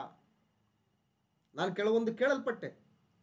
ಒಕ್ಕಲಿಗರ ಸಭೆ, ಒಕ್ಕಲಿಗರ ಕ್ರೈಸ್ತ ಸಭೆ, ಬ್ರಾಹ್ಮಣರ ಕ್ರೈಸ್ತ ಸಭೆ, ದಲಿತ ಕ್ರೈಸ್ತ ಸಭೆ, ಆಮೇಲೆ ಭಾಷೆಗಳು ಕೊಂಕಣಿ ಭಾಷೆಯವರು ಸಭೆ, ತೆಲುಗು ಭಾಷಿಗರ ಸಭೆ, ಕನ್ನಡ ಭಾಷಿಗರ ಸಭೆ. ಇದು ಕ್ರಿಸ್ತನ ಪರಿಪಾಲನೆನಾ? ಇಲ್ಲಿ ದೇವರು ವಾಸ ಮಾಡ್ತಾನ? ಖಂಡಿತ ಸಾಧ್ಯ ಇಲ್ಲ ಪ್ರೇರೆ. ತಾವು ಅನ್ಕೋಬಹುದು ನಾವು ಕ್ರೈಸ್ತರು ಅಂತ ತಾವು ಅನ್ಕೋಬಹುದು, ಆದರೆ ಕ್ರಿಸ್ತನ ಪರಿಪಾಲನೆ ಅಲ್ಲಿಲ್ಲ. ಕ್ರಿಸ್ತನ ಪರಿಪಾಲನೆ ಅಲ್ಲಿದ್ರೆ ಏನಾಗುತ್ತೆ ಅಂದ್ರೆ ಮೊಟ್ಟ ಮೊದಲದಾಗಿ ಜಾತಿ ರಹಿತವಾದಂಥ ಸಮಾಜ ನಿರ್ಮಾಣ ಆಗುತ್ತಲ್ಲಿ. ಜಾತಿ ರಹಿತವಾದಂಥ ಸಮಾಜ, ಅಲ್ಲೆಲ್ಲರೂ ಒಂದೇ ಅನ್ನುವಂಥ ಭಾವನೆಯಿಂದ ಕೂಡಿದಂತಹ ನೀತಿ ಪ್ರಕಾಶ ಆಗುತ್ತೆ ಅಲ್ಲಿ ಕ್ರಿಸ್ತನ ಪರಿಪಾಲನೆ ಕೆಳಗಡೆ ಅಂತ ಹೇಳ್ತಾನೆ. ಒಂದು ವೇಳೆ ಇವತ್ತಿಗೂ ಕೂಡ ನಮ್ಮ ಸ್ಥಾನಿಕ ಸಭೆಗಳಲ್ಲಿ ಇವರು ಗೌಡ ಕಮ್ಯುನಿಟಿಯಿಂದ ಬಂದವರು, ಇವರು ಒಕ್ಕಲಿಗ ಕಮ್ಯುನಿಟಿಯಿಂದ ಬಂದವರು, ಇವರು ಲಿಂಗಾಯತ ಕಮ್ಯುನಿಟಿಯಿಂದ ಬಂದವರು, ಇವರು ಬ್ರಾಹ್ಮಣ ಕಮ್ಯುನಿಟಿಯಿಂದ ಬಂದವರು ಅನ್ನುವಂಥ ಆಲೋಚನೆಗಳು, ಅನ್ನೋಂಥ ಪದಗಳು ನಮ್ಮಲ್ಲಿ ಏನಾದರೂ ಬಂದರೆ ಅದು ಕ್ರಿಸ್ತನ ಪರಿಪಾಲನೆ ಅಲ್ಲ. ಜೀವನನ ನೀತಿ ಪ್ರಕಾಶಗೊಳ್ಳುವಂಥ ಸ್ಥಳ ಅಲ್ಲ ಅದು. ಅವ್ರು ಏನೇ ಇರ್ಬೋದು, ಅದು ಸಭೆಯಿಂದ ಹೊರಗಡೆದು. ಸಭೆಯಲ್ಲಿ ಆ ರೀತಿಯಾದಂಥ ವಾತಾವರಣ ಇರಬಾರ್ದು. ಅಲ್ಲಿ ದೇವರು ವಾಸ ಮಾಡ್ತಾನೆ ಅಂತ ಹೇಳ್ತಾನೆ. ಅದು ಜೀವನಿನ ನೀತಿಯ ವಿಶೇಷತೆ ಅಂತ ಹೇಳ್ತಾನೆ. ಸೊ ಹಾಗಾಗಿ ಜನರು ಬಂದು ಏನು ಮಾಡ್ತಾರೆ ಅಂತಂದರೆ, ದೇವರೇ ನಮ್ಮ ಮಾರ್ಗಗಳು ಸರಿ ಇಲ್ಲ, ನಿಮ್ಮ ಮಾರ್ಗಗಳು ಸರಿ ಇದ್ದಾವೆ, ನಿಮ್ಮ ಮಾರ್ಗಗಳನ್ನು ನಮಗೆ ತಿಳಿಸಿ, ನಮಗೆ ಉಪದೇಶ ಮಾಡಿ, ಅವುಗಳ ಪ್ರಕಾರ ನಾವು ನಡೀತೀವಿ. ಯಾಕಂದ್ರೆ ನಮ್ಮ ಮಾರ್ಗಗಳು ಸರಿ ಇಲ್ಲ, ನಮ್ಮ ಆಲೋಚನೆಗಳು ಸರಿ ಇಲ್ಲ. ಅದಕ್ಕೆ ಜೀವನಿನ ನೀತಿಯ ವಿಶೇಷತೆ ಇದು. ಹಾಗಾಗಿ ಜೀವನ ನೀತಿಯ ವಿಶೇಷತೆ ಏನಂತಂದರೆ ಯಹೂದ್ಯರು ಸಮಾರ್ಯರೆಂಬಂತಹ ಭೇದ ಭಾವಗಳಿಲ್ಲದಂತಹ ಸಮಾಜ ನಿರ್ಮಾಣ ಆಗುತ್ತೆ ಜೀವನಿನ ನೀತಿಯಲ್ಲಿ ಅಂತ ಹೇಳ್ತಾರೆ. ಅಪೊಸ್ತಲರ ಕೃತ್ಯಗಳ ಪುಸ್ತಕ 10ನೇ ಅಧ್ಯಾಯದಲ್ಲಿ ಒಬ್ಬ ಅನ್ಯ ಯಾರು ಅಂತಂದರೆ ಕೊರ್ನೇಲಿಯಸ್. ಆ ಅನ್ಯನ ಮನೆಗೆ ಮೊಟ್ಟ ಮೊದಲನೇದಾಗಿ ಪ್ರವೇಶ ಮಾಡಬೇಕು ಅನ್ನುವಂತಹ ಆಲೋಚನೆಯನ್ನು ದೂರ ಮಾಡಿಕೊಂಡಿರ್ತಕ್ಕಂಥ ಒಬ್ಬ ಪೇತ್ರ ಯಹೂದ್ಯ. ನಾನು ಅವ್ರ ಮನೆಗೆ ಹೋಗೋದ? ಪರಲೋಕ ರಾಜ್ಯದ ಬೀಗದ ಕೈಗಳನ್ನು ಕರ್ತನಾದ ಯೇಸು ಕ್ರಿಸ್ತನಿಂದ ಪಡ್ಕೊಂಡಿರ್ತಕ್ಕಂತಹ ಪೇತ್ರನ ಏನು ಮಾಡ್ತಾ ಇದ್ದಾನಂತಂದರೆ, ಪರಲೋಕ ರಾಜ್ಯದ ಬೀಗದ ಕೈಗಳನ್ನು ಯಹೂದ್ಯ ಸಮಾಜದವರಿಗೆ ತೆಗೆದುಬಿಟ್ಟಿದ್ದಾನೆ. ಪಂಚಾಶತ್ತಮ ಹಬ್ಬದಂದು ಅಪೊಸ್ತಲರ ಕೃತ್ಯಗಳ ಪುಸ್ತಕ 2ನೇ ಅಧ್ಯಾಯದಲ್ಲಿ ತೆಗೆದಾಗ ಅಲ್ಲಿ ಹೆಚ್ಚು ಕಡಿಮೆ 3,000 ಜನರು ಕ್ರಿಸ್ತನ ಪರಿಪಾಲನೆಗೆ ಬಂದಿದ್ದಾರೆ, ಕ್ರಿಸ್ತನ ಆಳ್ವಿಕೆಗೆ ಕೆಳಗಡೆ ಬಂದಿದ್ದಾರೆ. ಇನ್ನು ಅನ್ಯ ಜನಗಳು ಬರಬೇಕಲ್ಲ. ಪೇತ್ರನ ಏನು ಮಾಡ್ತಾ ಇದ್ದಾನೆ? ಬೀಗದ ಕೈಗಳನ್ನು ಜೇಬಲ್ಲಿ ಇಟ್ಕೊಂಡು ತಿರುಗಾಡ್ತಾ ಇದ್ದಾನೆ. ಆಗ ಕರ್ತನ ಪ್ರತ್ಯಕ್ಷತೆ ಆಗುತ್ತೆ, ದರ್ಶನ ಆಗುತ್ತೆ. ಯೊಪ್ಪದಲ್ಲಿ ಚರ್ಮಕಾರನಾದಂಥ ಸೀಮೋನನ ಮನೆಯಲ್ಲಿ ಆತನು ಉಳ್ಕೊಂಡಿದ್ದಂಥ ಸಂದರ್ಭದಲ್ಲಿ ಮಧ್ಯಾಹ್ನ ಆತನಿಗೆ ಹಸುವಾಗಿರುತ್ತೆ, ಇನ್ನೂ ಊಟ ರೆಡಿ ಆಗಿರಲ್ಲ. ಮೇಲಂತಸ್ತಿಗೆ ಹೋಗ್ಬಿಟ್ಟು ಪ್ರಾರ್ಥನೆ ಮಾಡುವಂಥ ಸಂದರ್ಭದಲ್ಲಿ ಒಂದು ಜೋಳಿಗೆ ಬರ್ತದೆ, ಜೋಳಿಗೆ ಬಂದು ಅದರಲ್ಲಿ ಚತುಷ್ಪಾದ ಪಶು ಪಕ್ಷಿಗಳು ಅಲ್ಲಿರ್ತವೆ. ಒಂದು ವಾಣಿ ಬರ್ತದೆ, ಎದ್ದು ಕೊಯ್ದು ತಿನ್ನು ಅಂತ ಹೇಳ್ತಾನೆ. ಅಯ್ಯೋಯ್ಯೋ, ನಾನು ಇಂಥವೆಲ್ಲ ಅಸಹ್ಯ ತಿನ್ನಲ್ಲ, ನಾನು ಇಂಥ ಅಸಹ್ಯ ಪದಾರ್ಥ ತಿನ್ನಲ್ಲ ಅಂತಂದಾಗ, ದೇವರು ತಿನ್ನು ಅಂತ ಹೇಳಿದ್ದನ್ನ ನೀನು ಅಸಹ್ಯ ಅನ್ನಬಾರದು, ದೇವರು ಶುದ್ಧ ಮಾಡಿದ್ದನ್ನ ನೀನು ಅಶುದ್ಧ ಅನ್ನಬಾರದು, ಎದ್ದು ಕೊಯ್ದು ತಿನ್ನು ಅಂತ ಹೇಳ್ತದೆ. ಏನಿದು ದರ್ಶನ ಅಂತೇಳಿ ಕೆಳಗಡೆ ಯೋಚನೆ ಮಾಡ್ತಾ ಬಂದಾಗ, ಕೊರ್ನೇಲನಿಂದ ಕಳಿಸಲ್ಪಟ್ಟಂತ ಜನಗಳು ಒಂದು ಬಾಗಿಲು ಬಡಿತಾ ಇರ್ತಾರೆ, ಟಕ ಟಕ ಟಕ ಅಂತೇಳಿ. ಕೊರ್ನೇಲನು ನಮ್ಮನ್ನು ಕಳಿಸ್ಕೊಟ್ಟಿದ್ದಾನೆ ಬನ್ನಿ ಅಂತಂದಾಗ, ಓಹೋ, ದೇವರು ನನಗೆ ಜ್ಞಾನೋದಯ ಮಾಡಿದ್ದಾನೆ, ನನ್ನ ಮೆಂಟಾಲಿಟಿ ಚೇಂಜ್ ಆಗ್ಬೇಕು, ನನ್ನ ಮೆಂಟಾಲಿಟಿ ಚೇಂಜ್ ಆಗಬೇಕು. ಕ್ರಿಸ್ತನ ಪರಿಪಾಲನೆ ಕೆಳಗಡೆ ಜಾತಿ ರಹಿತವಾದಂಥ ಸಮಾಜ ಅದು ನಿರ್ಮಾಣ ಆಗ್ಬೇಕಂತಂದ್ರೆ ಅನ್ಯ ಜನಗಳು ಕೂಡ ಸೇರ್ಬೇಕು, ಇಲ್ಲಿ ಅನ್ಯ ಜನಗಳು ಸೇರ್ಬೇಕು. ಆವಾಗ ಒಂದು ನೀತಿ ಪ್ರಕಾಶ ಆಗುತ್ತೆ ಇದರಲ್ಲಿ ಅಂತೇಳಿ ಆತನ ಮನೆಗೆ ಹೋಗ್ತಾರೆ. ಅಪೊಸ್ತಲರ ಕೃತ್ಯಗಳ ಪುಸ್ತಕ 14ನೇ ಅಧ್ಯಾಯದಲ್ಲಿ ಈ ವಿಷಯವನ್ನು ನಾವು ಗಮನಿಸ್ತೇವೆ. ಅಪೊಸ್ತಲರ ಕೃತ್ಯಗಳ ಪುಸ್ತಕ 10ನೇ ಅಧ್ಯಾಯದಲ್ಲಿ ಕೊರ್ನೇಲನು ಆತನ ಯಾವ ರೀತಿ ರಕ್ಷಣೆ ಹೊಂದಿದೆ ಅನ್ನುವಂಥ ಎಲ್ಲ ಪ್ರಾಸೆಸ್ ನಮಗೆ ಕಂಡು ಬರ್ತದೆ.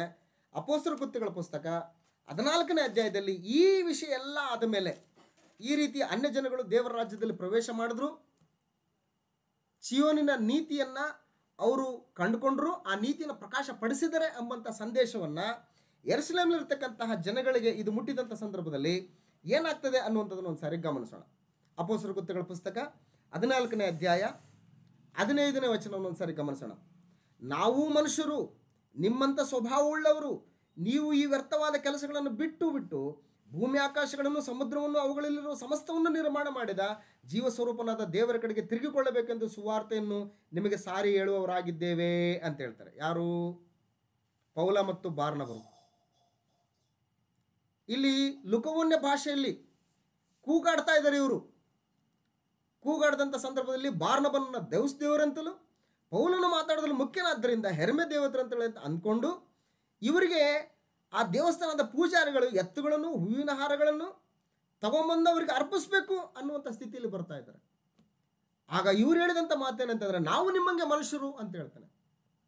ನಾವು ನಿಮ್ಮಂಗೆ ಮನುಷ್ಯರು, ನಮ್ಮಲ್ಲಿ ಏನು ಭೇದ ಭಾವ ಇಲ್ಲ.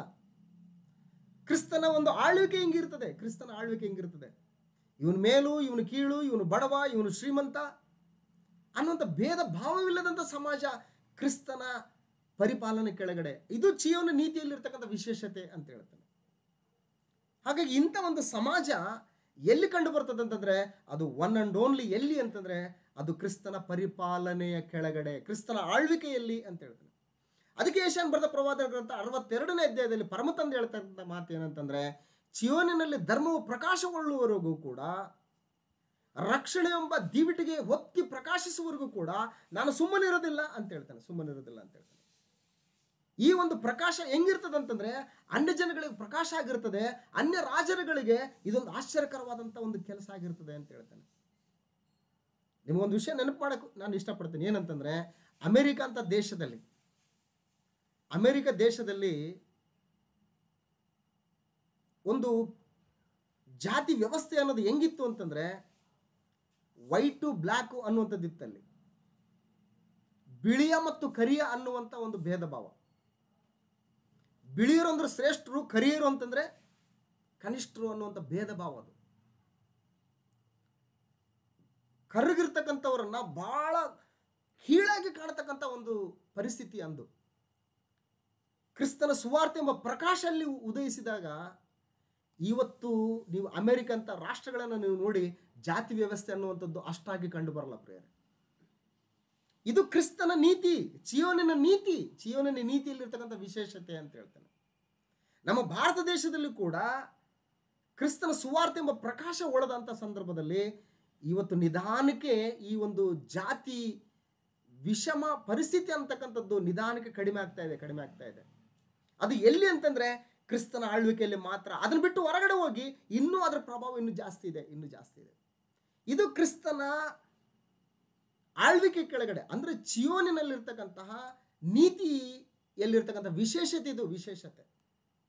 ಹಾಗಾಗಿ ಈ ವಿಶೇಷತೆ ಇನ್ನೂ ಏನು ಮಾಡ್ತದಂತಂದ್ರೆ, ಒಂದೆದ್ದು ಜನರೆಲ್ಲರೂ ಅಲ್ಲಿಗೆ ಬರ್ತಾರೆ, ತಮ್ಮ ಮಾರ್ಗಗಳನ್ನು ಬಿಟ್ಟುಬಿಡ್ತಾರೆ, ತಮ್ಮ ಆಲೋಚನೆಗಳು ಬಿಟ್ಟುಬಿಡ್ತಾರೆ, ದೇವರ ಆಲೋಚನೆಗಳನ್ನು, ದೇವರ ಮಾರ್ಗಗಳನ್ನು ಅವರು ಕಲ್ತ್ಕೊಳ್ತಾರೆ. ಇದು ಚಿಯೋನಿನ ವಿಶೇಷತೆ. ಇವತ್ತು ಕ್ರಿಸ್ತನ ಸಭೆಯಲ್ಲಿ ಇರ್ತಕ್ಕಂಥ ಪ್ರತಿಯೊಬ್ಬ ಸಹೋದರ ಸಹೋದರಿಯರು ನಾವು ಸಭೆಯಾಗಿ ಕೂಡಿಕೊಂಡು ಬರ್ತೀವಿ ಅಂತ ಹೇಳ್ಬಿಟ್ಟು ಹೋದಂಥ ಸಂದರ್ಭದಲ್ಲಿ ನಮ್ಮ ಆಲೋಚನೆಗಳು ಏನಿರ್ಬೇಕಂತಂದ್ರೆ, ಇವತ್ತು ನಾನು ದೇವರ ಸನ್ನಿಧಾನಕ್ಕೆ ಹೋಗ್ತಾ ಇದ್ದೀನಿ, ದೇವರ ಆಲಯಕ್ಕೆ ಹೋಗ್ತಾ ಇದ್ದೀನಿ, ಸಭೆಯಾಗಿ ಕೂಡ್ಕೊಂಡು ಬರೋದಕ್ಕೆ ಹೋಗ್ತಾ ಇದ್ದೀನಿ, ದೇವರು ಇವತ್ತು ನನಗೆ ಏನು ಹೇಳ್ತಾನೋ ನಾನು ಕೇಳಬೇಕು ಅನ್ನೋಂಥ ಆಲೋಚನೆ ಇಟ್ಕೊಂಡು ಹೋಗ್ಬೇಕು. ಯಾಕಂದ್ರೆ ನನ್ನ ಮಾರ್ಗಗಳು ಸರಿ ಇಲ್ಲ, ನನ್ನ ಆಲೋಚನೆಗಳು ಸರಿ ಇಲ್ಲ. ಕ್ರಿಸ್ತನ ಮಾರ್ಗಗಳು, ಕ್ರಿಸ್ತನ ಆಲೋಚನೆಗಳು, ಕ್ರಿಸ್ತನ ಮಾರ್ಗಗಳು, ಕ್ರಿಸ್ತನ ಆಲೋಚನೆಗಳು ಎಲ್ಲಿಂದ ಬಂದಿವೆ ಅಂತಂದ್ರೆ ಅದು ದೇವರಿಂದ ಬಂದಂಥ ಆಲೋಚನೆಗಳು, ದೇವರಿಂದ ಬಂದಂಥ ಮಾರ್ಗಗಳು. ಹಾಗಾಗಿ ಇವತ್ತು ಕ್ರಿಸ್ತನು ತನ್ನ ಆಲೋಚನೆಗಳನ್ನ ತನ್ನ ಗ್ರಂಥದ ಮುಖಾಂತರ ಹೇಳ್ತಾ ಇದ್ದಾನೆ, ಅದನ್ನು ಕೇಳಕ್ಕೆ ನಾನು ಹೋಗ್ಬೇಕು ಅನ್ನುವಂಥ ಆಲೋಚನೆಯಿಂದ ಬರಬೇಕು. ಅದಕ್ಕೆ ಜನರು ಯೆಹೋವನ ಮಂದಿರಕ್ಕೆ ಹೋಗೋಣ ಬಾ ಎಂದು ನನ್ನನ್ನು ಕರೆದಾಗ ನನಗೆ ಬಹಳ ಸಂತೋಷ ಆಯಿತು ಅಂತ ಹೇಳ್ಬಿಟ್ಟು ಗ್ರಂಥದಲ್ಲಿ ನಾವು ಗಮನಿಸ್ತೇವೆ. ಯೆಹೋವನ ಮಂದಿರಕ್ಕೆ ಹೋಗೋಣ ಬಾ ಎಂದು ಜನರು ನನ್ನನ್ನು ಕರೆದಾಗ ನನಗೆ ಸಂತೋಷ ಆಗುತ್ತೆ ಅಂತ ಹೇಳ್ತಾನೆ. ಯಾಕೆ ಸಂತೋಷ ಅಂತಂದ್ರೆ, ನೀತಿ ಪ್ರಕಾಶಗೊಳ್ಳುತ್ತದೆ, ಅಲ್ಲಿ ನೀತಿ ಪ್ರಕಾಶಗೊಳ್ಳುತ್ತದೆ. ಆ ನೀತಿ ಪ್ರಕಾಶಗೊಂಡಾಗ ನನ್ನ ಬದುಕಿನ ಸ್ಥಿತಿಗತಿಗಳೇನು, ನನ್ನ ಆಲೋಚನೆಗಳ ಸ್ಥಿತಿಗತಿಗಳೇನು ಅಂತೇಳಿ ಬಟ ಬಯಲಾಗ್ತದೆ. ನನ್ನ ಸರಿ ಇಲ್ಲ, ದೇವರ ಆಲೋಚನೆಗಳು ಸರಿ ಇದ್ದಾವೆ, ಅವುಗಳನ್ನ ನಾವು ತಿಳ್ಕೋಬೇಕು ಅಂತೇಳಿ ಬರ್ತಾ ಇದೆ. ಹಾಗಾಗಿ ಇದು ಚೀಯೋನಿನ ನೀತಿಯಲ್ಲಿ ಇರ್ತಕ್ಕಂಥ ವಿಶೇಷತೆ. ಇದು ವಿಶೇಷತೆ. ಆ ನೀತಿ ಇವತ್ತು ನನ್ನಲ್ಲಿ ಪ್ರಕಟಿಸ್ತಾ ಇದೆಯಾ? ಆ ನೀತಿ ನನ್ನಲ್ಲಿ ಪ್ರಕಾಶಗೊಳ್ತಾ ಇದೆಯಾ? ಅಥವಾ ಶಾಸ್ತ್ರಗಳ ಪರಿಸರ ನೀತಿಯಂತೆ ನನ್ನ ನೀತಿ ಪ್ರಕಾಶಗೊಳ್ತಾ ಇದೆಯಾ? ಅಥವಾ ಸ್ವನೀತಿಯಂತೆ ನನ್ನ ನೀತಿ ಪ್ರಕಟಗೊಳ್ತಾ ಇದೆಯಾ? ಆಲೋಚನೆ ಮಾಡೋಣ ಪ್ರಿಯರೇ. ಚೀಯೋನಿನಲ್ಲಿರ್ತಕ್ಕಂಥ ನೀತಿಯ ವಿಶೇಷತೆ ಏನಂತಂದ್ರೆ, ನಂಬರ್ 1, ತಮ್ಮ ಆಲೋಚನೆಗಳನ್ನು ಬಿಟ್ಟುಬಿಟ್ಟು ದೇವರ ಆಲೋಚನೆಗಳನ್ನು ತಮ್ಮ ಜೀವಿತದಲ್ಲಿ ಮೈಗೂಡಿಸ್ಕೊಳ್ಳೋದು. ತಮ್ಮ ಮಾರ್ಗಗಳನ್ನು ಪಕ್ಕಕ್ಕಿಟ್ಟು ದೇವರ ಮಾರ್ಗಗಳನ್ನು ತಮ್ಮ ಜೀವಿತಗಳಲ್ಲಿ ಅಳವಡಿಸ್ಕೊಳ್ತಕ್ಕಂಥದ್ದು ಚೀಯೋನಿನ ನೀತಿಯಲ್ಲಿರ್ತಕ್ಕಂಥ ವಿಶೇಷತೆ. ನಂಬರ್ 1. ನಂಬರ್ 2, ಜಾತಿರಹಿತವಾದಂಥ ಸಮಾಜ ನಿರ್ಮಾಣ ಆಗುವಂಥದ್ದು ಚೀಯೋನಿನ ನೀತಿಯಲ್ಲಿರುವಂಥ ವಿಶೇಷತೆ.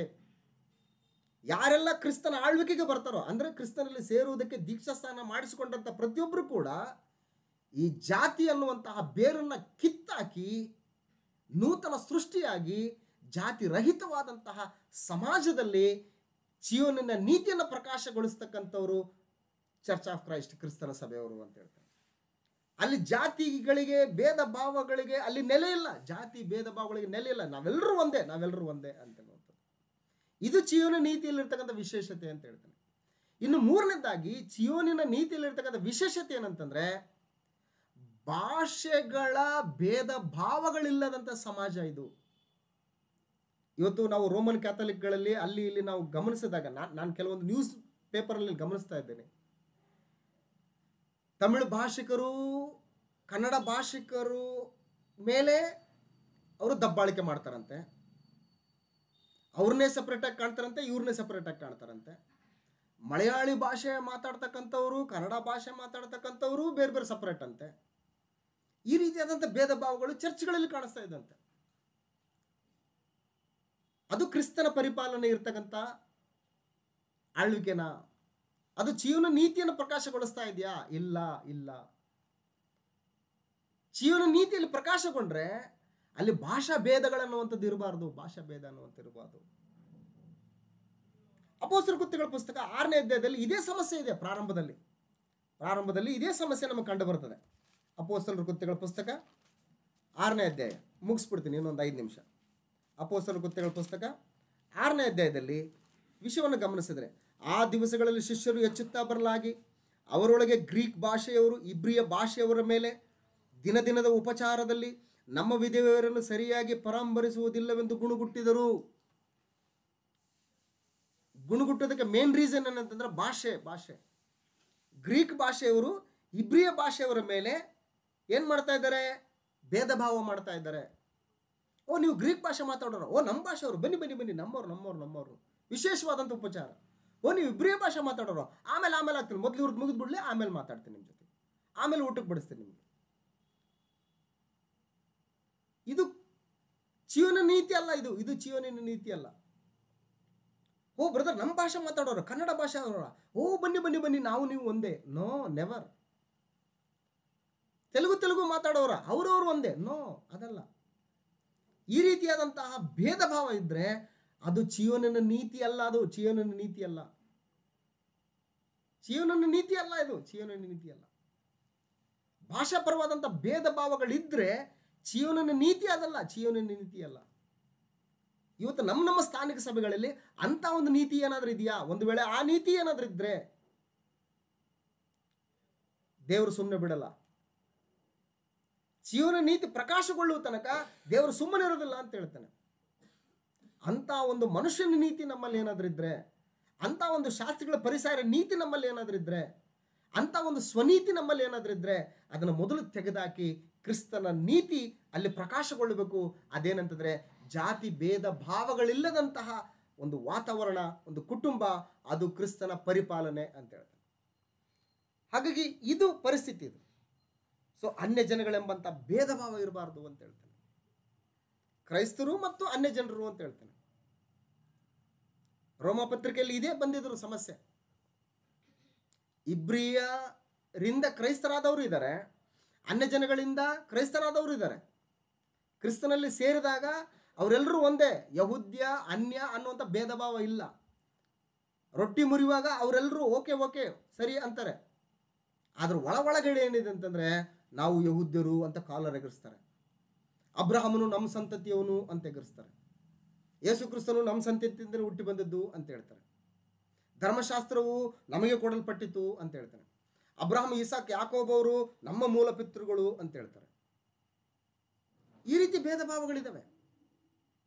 ಅದಕ್ಕೆ ಪೌಲನು ರೋಮಾಪುರದವರಿಗೆ ಬರೆದ ಪತ್ರಿಕೆಯನ್ನು ಬರೆಯುವಂಥ ಸಂದರ್ಭದಲ್ಲಿ ಇಂಥ ಒಂದು ಪರಿಸ್ಥಿತಿಯನ್ನು ಗಮನಿಸಿದಂತಹ ಪೌಲನು ಪರಿಶುದ್ಧಾತ್ಮ ಪ್ರೇರಿತನಾಗಿ ನೀತಿವಂತನು ನಂಬಿಕೆಯಿಂದಲೇ ಬದುಕ್ತಾನೆ ಅನ್ನುವಂಥ ಸೂತ್ರನ ಆರಿಸಿಕೊಂಡು ಪತ್ರಿಕೆಯನ್ನು ಬರೆಯೋದಕ್ಕೆ ಸ್ಟಾರ್ಟ್ ಮಾಡ್ತಾನೆ. ನೀತಿವಂತನು ಇಲ್ಲ, ಒಬ್ಬನಾದ್ರೂ ಇಲ್ಲ. ಯಹೂದ್ಯನು ನೀತಿವಂತನ, ಅವನು ನೀತಿವಂತನಲ್ಲ. ಅನ್ಯ ಜನನು ನೀತಿವಂತನ, ಅವನು ನೀತಿವಂತನಲ್ಲ. ಮತ್ತೆ ಇವರಿಬ್ಬರು ನೀತಿವಂತರಾಗಬೇಕಂತಂದ್ರೆ ಒಂದೇ ಮಾರ್ಗ, ಅದು ಕ್ರಿಸ್ತನನ್ನ ನಂಬುವುದರಿಂದಲೇ. ಅದು ಕ್ರಿಸ್ತನ ಪರಿಪಾಲನೆ ಕೆಳಗಡೆ ಇದ್ದವರಿಗೆ ಮಾತ್ರ ನೀತಿವಂತಿಕೆ ಬರ್ತದೆ ಹೊರತಾಗಿ ನಿಮ್ಮ ನೇಮನಿಷ್ಠೆಗಳನ್ನು ಅನುಸರಿಸುವುದರಿಂದ ನೀತಿ ಬರೋದಿಲ್ಲ. ನಾನು ಯಹೂದ್ಯ ಅಂತ ಕಾಲರಿಸಿದ್ರೆ ನಿನಗೆ ನೀತಿ ಬರಲ್ಲ. ನೀವು ಚೆನ್ನಾಗಿದ್ದರೆ ದೇವ್ರು ನಮ್ಮನ್ನ ಯಾಕೆ ಆಯ್ದುಕೊಳ್ತಾ ಇದ್ದ ಅಂತೇಳಿ ಅನ್ಯ ಜನ ಇವನು ಹೇಳಿದ್ರು ಕೂಡ ನಿನ್ನ ನೀತಿ ಪರಿಗಣಿಸಲ್ಲ ದೇವರು. ಕ್ರಿಸ್ತನನ್ನು ನಂಬುವುದರಿಂದಲೇ ಅಂತ ಹೇಳ್ತಾನೆ. ಸೊ ಹಾಗಾಗಿ ಸಮಾಜ ಹೇಗಿರಬೇಕು ಅಂತಂದ್ರೆ ಕ್ರಿಸ್ತನ ಒಂದು ಪರಿಪಾಲನೆ ಕೆಳಗಡೆ ಜೀವನನ ನೀತಿ ಪ್ರಕಾಶಗೊಳ್ಬೇಕಂತಂದ್ರೆ ಇದರಲ್ಲಿರ್ತಕ್ಕಂಥ ವಿಶೇಷತೆ ಏನಂತಂದ್ರೆ, ಒಂದು ಜಾತಿ ವ್ಯವಸ್ಥೆ ಇಲ್ಲ, ಒಂದು ಭಾಷಾ ಒಂದು ತಾರತಮ್ಯಗಳಿಲ್ಲ, ಇನ್ನೊಂದು ಅನ್ಯ ಜನನು ಯಹೂದ್ಯನೆಂಬಂಥ ಭೇದ ಭಾವ ಇಲ್ಲದಂಥ ಸಮಾಜ, ಜೀವನನ ನೀತಿಯಲ್ಲಿರ್ತಕ್ಕಂಥ ವಿಶೇಷತೆ ಪ್ರಿಯರೇ. ಹಾಗಾಗಿ ಆಲೋಚನೆ ಮಾಡೋಣ, ಇವತ್ತು ದೇವರು ಎಲ್ಲಿ ವಾಸ ಮಾಡ್ತಾ ಇದ್ದಾನೆ ಅಂತಂದ್ರೆ ಇಂಥ ವಾತಾವರಣ ಇರೋದ್ರಲ್ಲೇ ವಾಸ ಮಾಡ್ತಾನೆ. ಇಲ್ಲ ಅಂತಂದ್ರೆ ದೇವರಲ್ಲಿ ವಾಸ ಮಾಡ್ದಲ್ಲ, ಸುಮ್ಮನೆ ನಾವು ಅನ್ಕೋಬೋದು ಅಷ್ಟೇನೆ. ನಾವು ಕ್ರೈಸ್ತರು ಅಂತ ನಾವು ಅಂದ್ಕೊಳ್ಬೋದು ಅಷ್ಟೇ, ನಮ್ ಸ್ಯಾಟಿಸ್ಫೈಡ್ ಅದ ಅಷ್ಟೇ. ದೇವರಲ್ಲಿ ವಾಸ ಮಾಡಲ್ಲ. ಎಲ್ಲಿ ವಾಸ ಮಾಡ್ತಾನೆ ಅಂತಂದ್ರೆ ಕ್ರಿಸ್ತನ ಪರಿಪಾಲನೆ ಎಲ್ಲಿರ್ತದೋ ಅಲ್ಲಿ ದೇವರು ವಾಸ ಮಾಡ್ತಾನೆ ಅಂತ ಹೇಳ್ತಾನೆ. ದೇವರು ವಾಸ ಮಾಡ್ತಾನೆ. ಹಾಗಾಗಿ ಎಫೆಸದವರು ಬರೆದ ಪತ್ರಿಕೆ 2ನೇ ಅಧ್ಯಾಯದಲ್ಲಿ, ಎಫೆಸದವರಿಗೆ ಬರೆದ ಪತ್ರಿಕೆ 2ನೇ ಅಧ್ಯಾಯದಲ್ಲಿ 11ನೇ ವಚನದಲ್ಲಿ ಬಹಳ ವಿಶೇಷವಾದಂಥ ರೀತಿಯಲ್ಲಿ ಅಪೊಸ್ತಲನಾದಂಥ ಪೌಲ್ ಹೇಳ್ತಕ್ಕಂಥ ಒಂದು ಮಾತನ್ನು ನೋಡಿಕೊಂಡು ಈ ಭಾಗನ ಮುಗಿಸುವಂಥ ಪ್ರಯತ್ನ ಮಾಡೋಣ. ಎಫೆಸದವರು ಬರೆದ ಪತ್ರಿಕೆ 2ನೇ ಅಧ್ಯಾಯ 11ನೇ ವಚನ. ನೀವು ಜನ್ಮದಿಂದ ಅನ್ಯ ಜನರಾಗಿದ್ದೀರಿ, ಶರೀರದಲ್ಲಿ ಕೈಯಿಂದ ಸುನ್ನತಿ ಮಾಡಿಸಿಕೊಂಡು ಸುನ್ನತಿಯವರು ಎನಿಸಿಕೊಳ್ಳುವವರು ನಿಮ್ಮನ್ನು ಸುನ್ನತಿ ಇಲ್ಲದವರೆಂದು ಹೇಳುತ್ತಾರೆ. ನೀವು ಪೂರ್ವಕಾಲದಲ್ಲಿ ಕ್ರಿಸ್ತನನ್ನು ಸೇರದವರಾಗಿದ್ದು ಇಸ್ರಾಯೇಲ್ ಹಕ್ಕಿನಲ್ಲಿ ಪಾಲಿಲ್ಲದವರು, ಅಬ್ರಹಾಮನಿಗೆ ಉಂಟಾದ ವಾಗ್ದಾನಕ್ಕೆ ಸಂಬಂಧವಾದ ಒಡಂಬಡಿಕೆಗಳಲ್ಲಿ ಸೇರದವರು, ಈ ಲೋಕದಲ್ಲಿ ಯಾವ ನಿರೀಕ್ಷೆ ಇಲ್ಲದವರು, ದೇವರನ್ನು ಅರಿಯದವರು ಆಗಿದ್ದೀರಿ ಎಂದು ಜ್ಞಾಪಕ ಮಾಡಿಕೊಳ್ಳ್ರಿ. ಅನ್ಯ ಜನರ ಪರಿಸ್ಥಿತಿ ಇದು. ಯಹೂದ್ಯರಿಗೂ ಮತ್ತು ಅನ್ಯ ಜನರಿಗೆ ಕಂಪೇರ್ ಮಾಡಿದ್ರೆ ಈ ರೀತಿಯಾದಂಥ ವ್ಯತ್ಯಾಸ ಬರ್ತದೆ. ಈಗಲಾದರೂ, ಈಗ ಬರ್ತಾ ಇದ್ದ ನೋಡಿ 13ನೇ ವಚನ, ಈಗಲಾದರೂ ಮೊದಲು ದೂರವಾಗಿದ್ದ ನೀವು ಕ್ರಿಸ್ತ ಯೇಸುವನ್ನು ಸೇರಿದವರಾಗಿದ್ದು ಆತನ ರಕ್ತದ ಮೂಲಕ ಸಮೀಪಸ್ಥರಾದಿರಿ. ನಿಮ್ಮನ್ನು ನಮ್ಮನ್ನು ಒಂದು ಮಾಡಿದವನಾದ ಆತನೇ ನಮಗೆ ಸಮಾಧಾನ ಕರ್ತೃವಾಗಿದ್ದಾನೆ. ನಿಮ್ಮನ್ನು ನಮ್ಮನ್ನು ಅಂತಂದ್ರೆ ಯಹೂದ್ಯರಾದಂಥ ನಮ್ಮನ್ನು, ಅನ್ಯ ಜನಗಳಾದಂಥ ನಿಮ್ಮನ್ನು ಏನು ಮಾಡಿದ್ದಾನೆ ಅಂತೂ ಒಂದು ಮಾಡಿದ್ದಾನೆ. ಒಂದೇ ದೇಹ. ಆ ಒಂದೇ ದೇಹದಲ್ಲಿರ್ತಕ್ಕಂಥ ಅಂಗಾಂಗಗಳು ಯಾವ ರೀತಿಯಾಗಿ ಒಂದಕ್ಕೊಂದರ ಹಿತವನ್ನ ಕಾಪಾಡಿಕೊಳ್ತದೋ, ಒಂದಕ್ಕೊಂದರ ಹಿತವನ್ನು ನೋಡಿಕೊಂಡು ಕೆಲಸ ಮಾಡ್ತದೋ, ಅದೇ ರೀತಿ ನಾವು ಕ್ರಿಸ್ತನಲ್ಲಿ ಸೇರುವುದಕ್ಕೆ ದೀಕ್ಷಾ ಸ್ನಾನ ಮಾಡಿಸ್ಕೊಂಡಂತ ನಾವೆಲ್ಲರೂ ಕೂಡ ಒಂದೇ. ಯಹೂದ್ಯನೋ ಅನ್ಯನು ಎಂಬಂತ ಭೇದವಿಲ್ಲ ಇಲ್ಲಿ. ಇದು ಚೀಯೋನಿನ ನೀತಿಯಲ್ಲಿರ್ತಕ್ಕಂಥ ವಿಶೇಷತೆ. ಇವತ್ತು ನಾವು ಆಲೋಚನೆ ಮಾಡೋಣ ಈ ರಾತ್ರಿ ಸಮಯದಲ್ಲಿ. ಈ ವಿಶೇಷತೆ ನನ್ನಲ್ಲಿದೆಯಾ? ನಾನಿರುವಂಥ ಸ್ಥಾನಿಕ ಸಭೆಯಲ್ಲಿದೆಯಾ? ಒಂದು ವೇಳೆ ಇದ್ದರೆ ದೇವರಿಗೆ ಸ್ತೋತ್ರ. ದೇವರಲ್ಲಿ ವಾಸ ಮಾಡ್ತಾ ಇದ್ದಾನೆ. ಕ್ರಿಸ್ತನ ಪರಿಪಾಲನೆ ಕೆಳಗಡೆ ದೇವರು ವಾಸ ಮಾಡ್ತಾ ಇದ್ದಾನೆ. ದೇವರಿಗೆ ಸ್ತೋತ್ರ. ಒಂದು ವೇಳೆ ಆ ರೀತಿ ವಾತಾವರಣ ಇಲ್ಲ ಅಂತಂದರೆ ತಿದ್ದುಕೊಳ್ಳುವಂಥ ಅವಕಾಶ ಇವತ್ತು ನಮಗಿದೆ. ನೀತಿ ಪ್ರಕಾಶಗೊಳ್ಳಬೇಕು ಅಂತ ಹೇಳ್ತಾನೆ. ಯೆಶಾಯನ ಬರೆದ ಪ್ರವಾದನ ಗ್ರಂಥ 62ನೇ ಅಧ್ಯಾಯದಲ್ಲಿ ಒಂದ್ಸಾರಿ ಆ ಮಾತನ್ನು ನೋಡಿಕೊಂಡು ಈ ವಾಕ್ಯ ಭಾಗನ ಮುಗಿಸೋಣ. ದೇವ್ರ ಚಿತ್ತ ಆದರೆ ಮುಂದೆ ನಾವು ಇನ್ನಷ್ಟು ವಿಷಯಗಳನ್ನು ಈ ಒಂದು ಅಂಶದ ಆಧಾರದ ಮೇಲೆ ಕಲಿಯುವುದಕ್ಕೆ ನಾವು ಮುಂದೆ ಸಾಗೋಣಂತೆ. ಯೆಶಾಯನ ಬರೆದ ಪ್ರವಾದನ ಗ್ರಂಥ 62ನೇ ಅಧ್ಯಾಯ 1ನೇ ವಚನದಿಂದ, ಚಿಯೋನಿನ ಧರ್ಮವು ಪ್ರಕಾಶಗೊಳ್ಳುವ ತನಕ ಯೆರೂಸಲೇಮಿನ ರಕ್ಷಣೆಯು ದೀವಿಟಿಗೆಯಂತೆ ಪ್ರಜ್ವಲಿಸುವವರೆಗೂ, ಆ ಪದ ನೋಡಿ, ಪ್ರಜ್ವಲಿಸುವವರೆಗೆ ನಾನು ಮೌನವಾಗಿರದೆ ಚಿಯೋನಿನ ಹಿತವನ್ನು ಲಕ್ಷಿಸುತ್ತಿರುವನು. ಸುಮ್ಮನಿರದೆ, ಅಂಡರ್ಲೈನ್ ಮಾಡ್ಕೊಳ್ಳಿ, ಸುಮ್ಮನಿರದೆ ಯೆರೂಸಲೇಮಿನ ಕ್ಷೇಮವನ್ನು ಚಿಂತಿಸುತ್ತಿರುವನು. ಯೆರೂಸಲೇಮಿನ ಕ್ಷೇಮ ಯಾವಾಗ ಬರ್ತದೆ? ಚಿಯೋನಿನಲ್ಲಿ ನೀತಿ ಪ್ರಕಾಶಗೊಂಡಾಗ ಅದರ ಕ್ಷೇಮ ಉಂಟಾಗ್ತದೆ ಅಂತ ಹೇಳ್ತಾನೆ. ನಮ್ಮಲ್ಲೇ ಒಡೆದಾಟ, ನಮ್ಮಲ್ಲೇ ಕಚ್ಚಾಟ, ನಮ್ಮಲ್ಲೇ ಜಾತಿ ಭೇದಗಳು, ನಮ್ಮಲ್ಲೇ ಭಾಷಾ ಭೇದಗಳು ಇದ್ರೆ ಕ್ಷೇಮ ಎಲ್ಲಿಂದ ಬರುತ್ತೆ?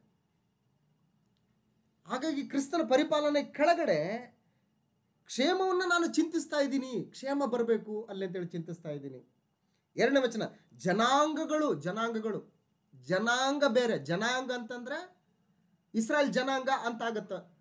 ಜನಾಂಗಗಳು ಅಂತಂದ್ರೆ ಎಲ್ಲರೂ ಕೂಡ ಅಂತ, ಸಕಲ ಕುಲ ಭಾಷೆ ಜನಾಂಗಗಳು ಎಲ್ಲರೂ ಕೂಡ ಜನಾಂಗಗಳು. ನಿನ್ನ ಧರ್ಮವನ್ನು, ಯಾರ ಧರ್ಮ? ಚಿಯೋನಿನ ನೀತಿಯನ್ನು, ಚಿಯೋನಿನ ಧರ್ಮವನ್ನು ಸಕಲ ರಾಜರು ಅಂತಂದ್ರೆ ಎಲ್ಲ ಭೂಮಿ ಮೇಲಿರ್ತಕ್ಕಂಥ ಎಲ್ಲ ರಾಜರು ನಿನ್ನ ವೈಭವವನ್ನು, ವೈಭವ ಯಾವಾಗ ಬರ್ತದೆ? ಚಿಯೋನಿನಲ್ಲಿ ನೀತಿ ಪ್ರಕಾಶಗೊಂಡಾಗ ನಿನ್ನ ವೈಭವ ನೋಡ್ತಾರೆ. ಯೆಹೋವನು ಬಾಯಿ ನೇಮಿಸಿದ ಹೊಸ ಹೆಸರು ನಿನಗೆ ದೊರೆಯುವುದು. ಹೊಸ ಹೆಸರು ಯಾವುದಂತಂದ್ರೆ ಕ್ರೈಸ್ತರು ಎಂಬಂತ ಹೆಸರು, ಕ್ರಿಸ್ತನ ದೇಹ ಅನ್ನುವಂಥ ಸಭೆಯ ಹೆಸರು ಅಂತ ಹೇಳ್ತಾನೆ.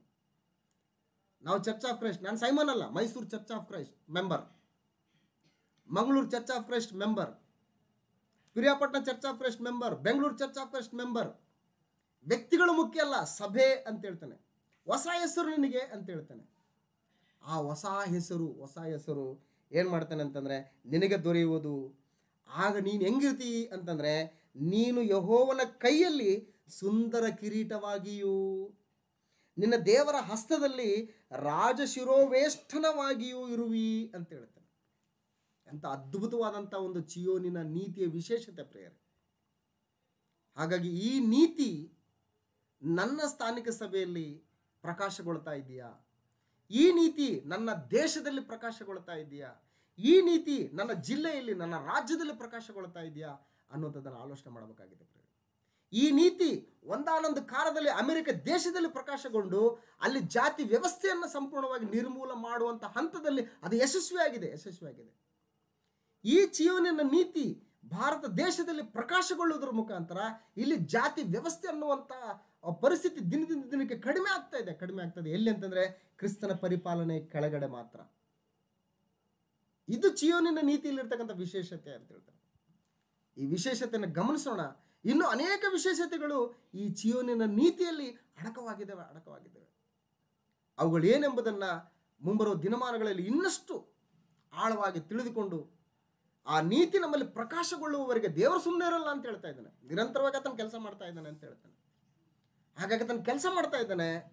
ಆತನ ಮಗನಾದಂಥ ಯೇಸು ಕ್ರಿಸ್ತನೂ ಕೆಲಸ ಮಾಡ್ತಾ ಇದ್ದಾನೆ. ಸಭೆಯು ಕೂಡ ಕೆಲಸ ಮಾಡಬೇಕು.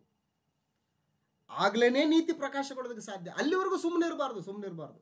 ಎಲ್ಲಿವರೆಗೆ ಅಂತಂದ್ರೆ ನಮ್ಮ ದೇಹದಲ್ಲಿ ಕೊನೆ ಉಸಿರಿರುವವರೆಗೂ ಕೂಡ ನಮ್ಮನ್ನೆಲ್ಲರದು ಕೂಡ ಒಂದೇ ಘೋಷವಾಕ್ಯ ಏನಂತಂದ್ರೆ, ಚಿಯೋನಿನಲ್ಲಿ ಧರ್ಮವು ಪ್ರಕಾಶಿಸುವವರೆಗೂ ನಾನು ಮೌನವಾಗಿರೋದಿಲ್ಲ, ನಾನು ಸುಮ್ಮನಿರೋದಿಲ್ಲ.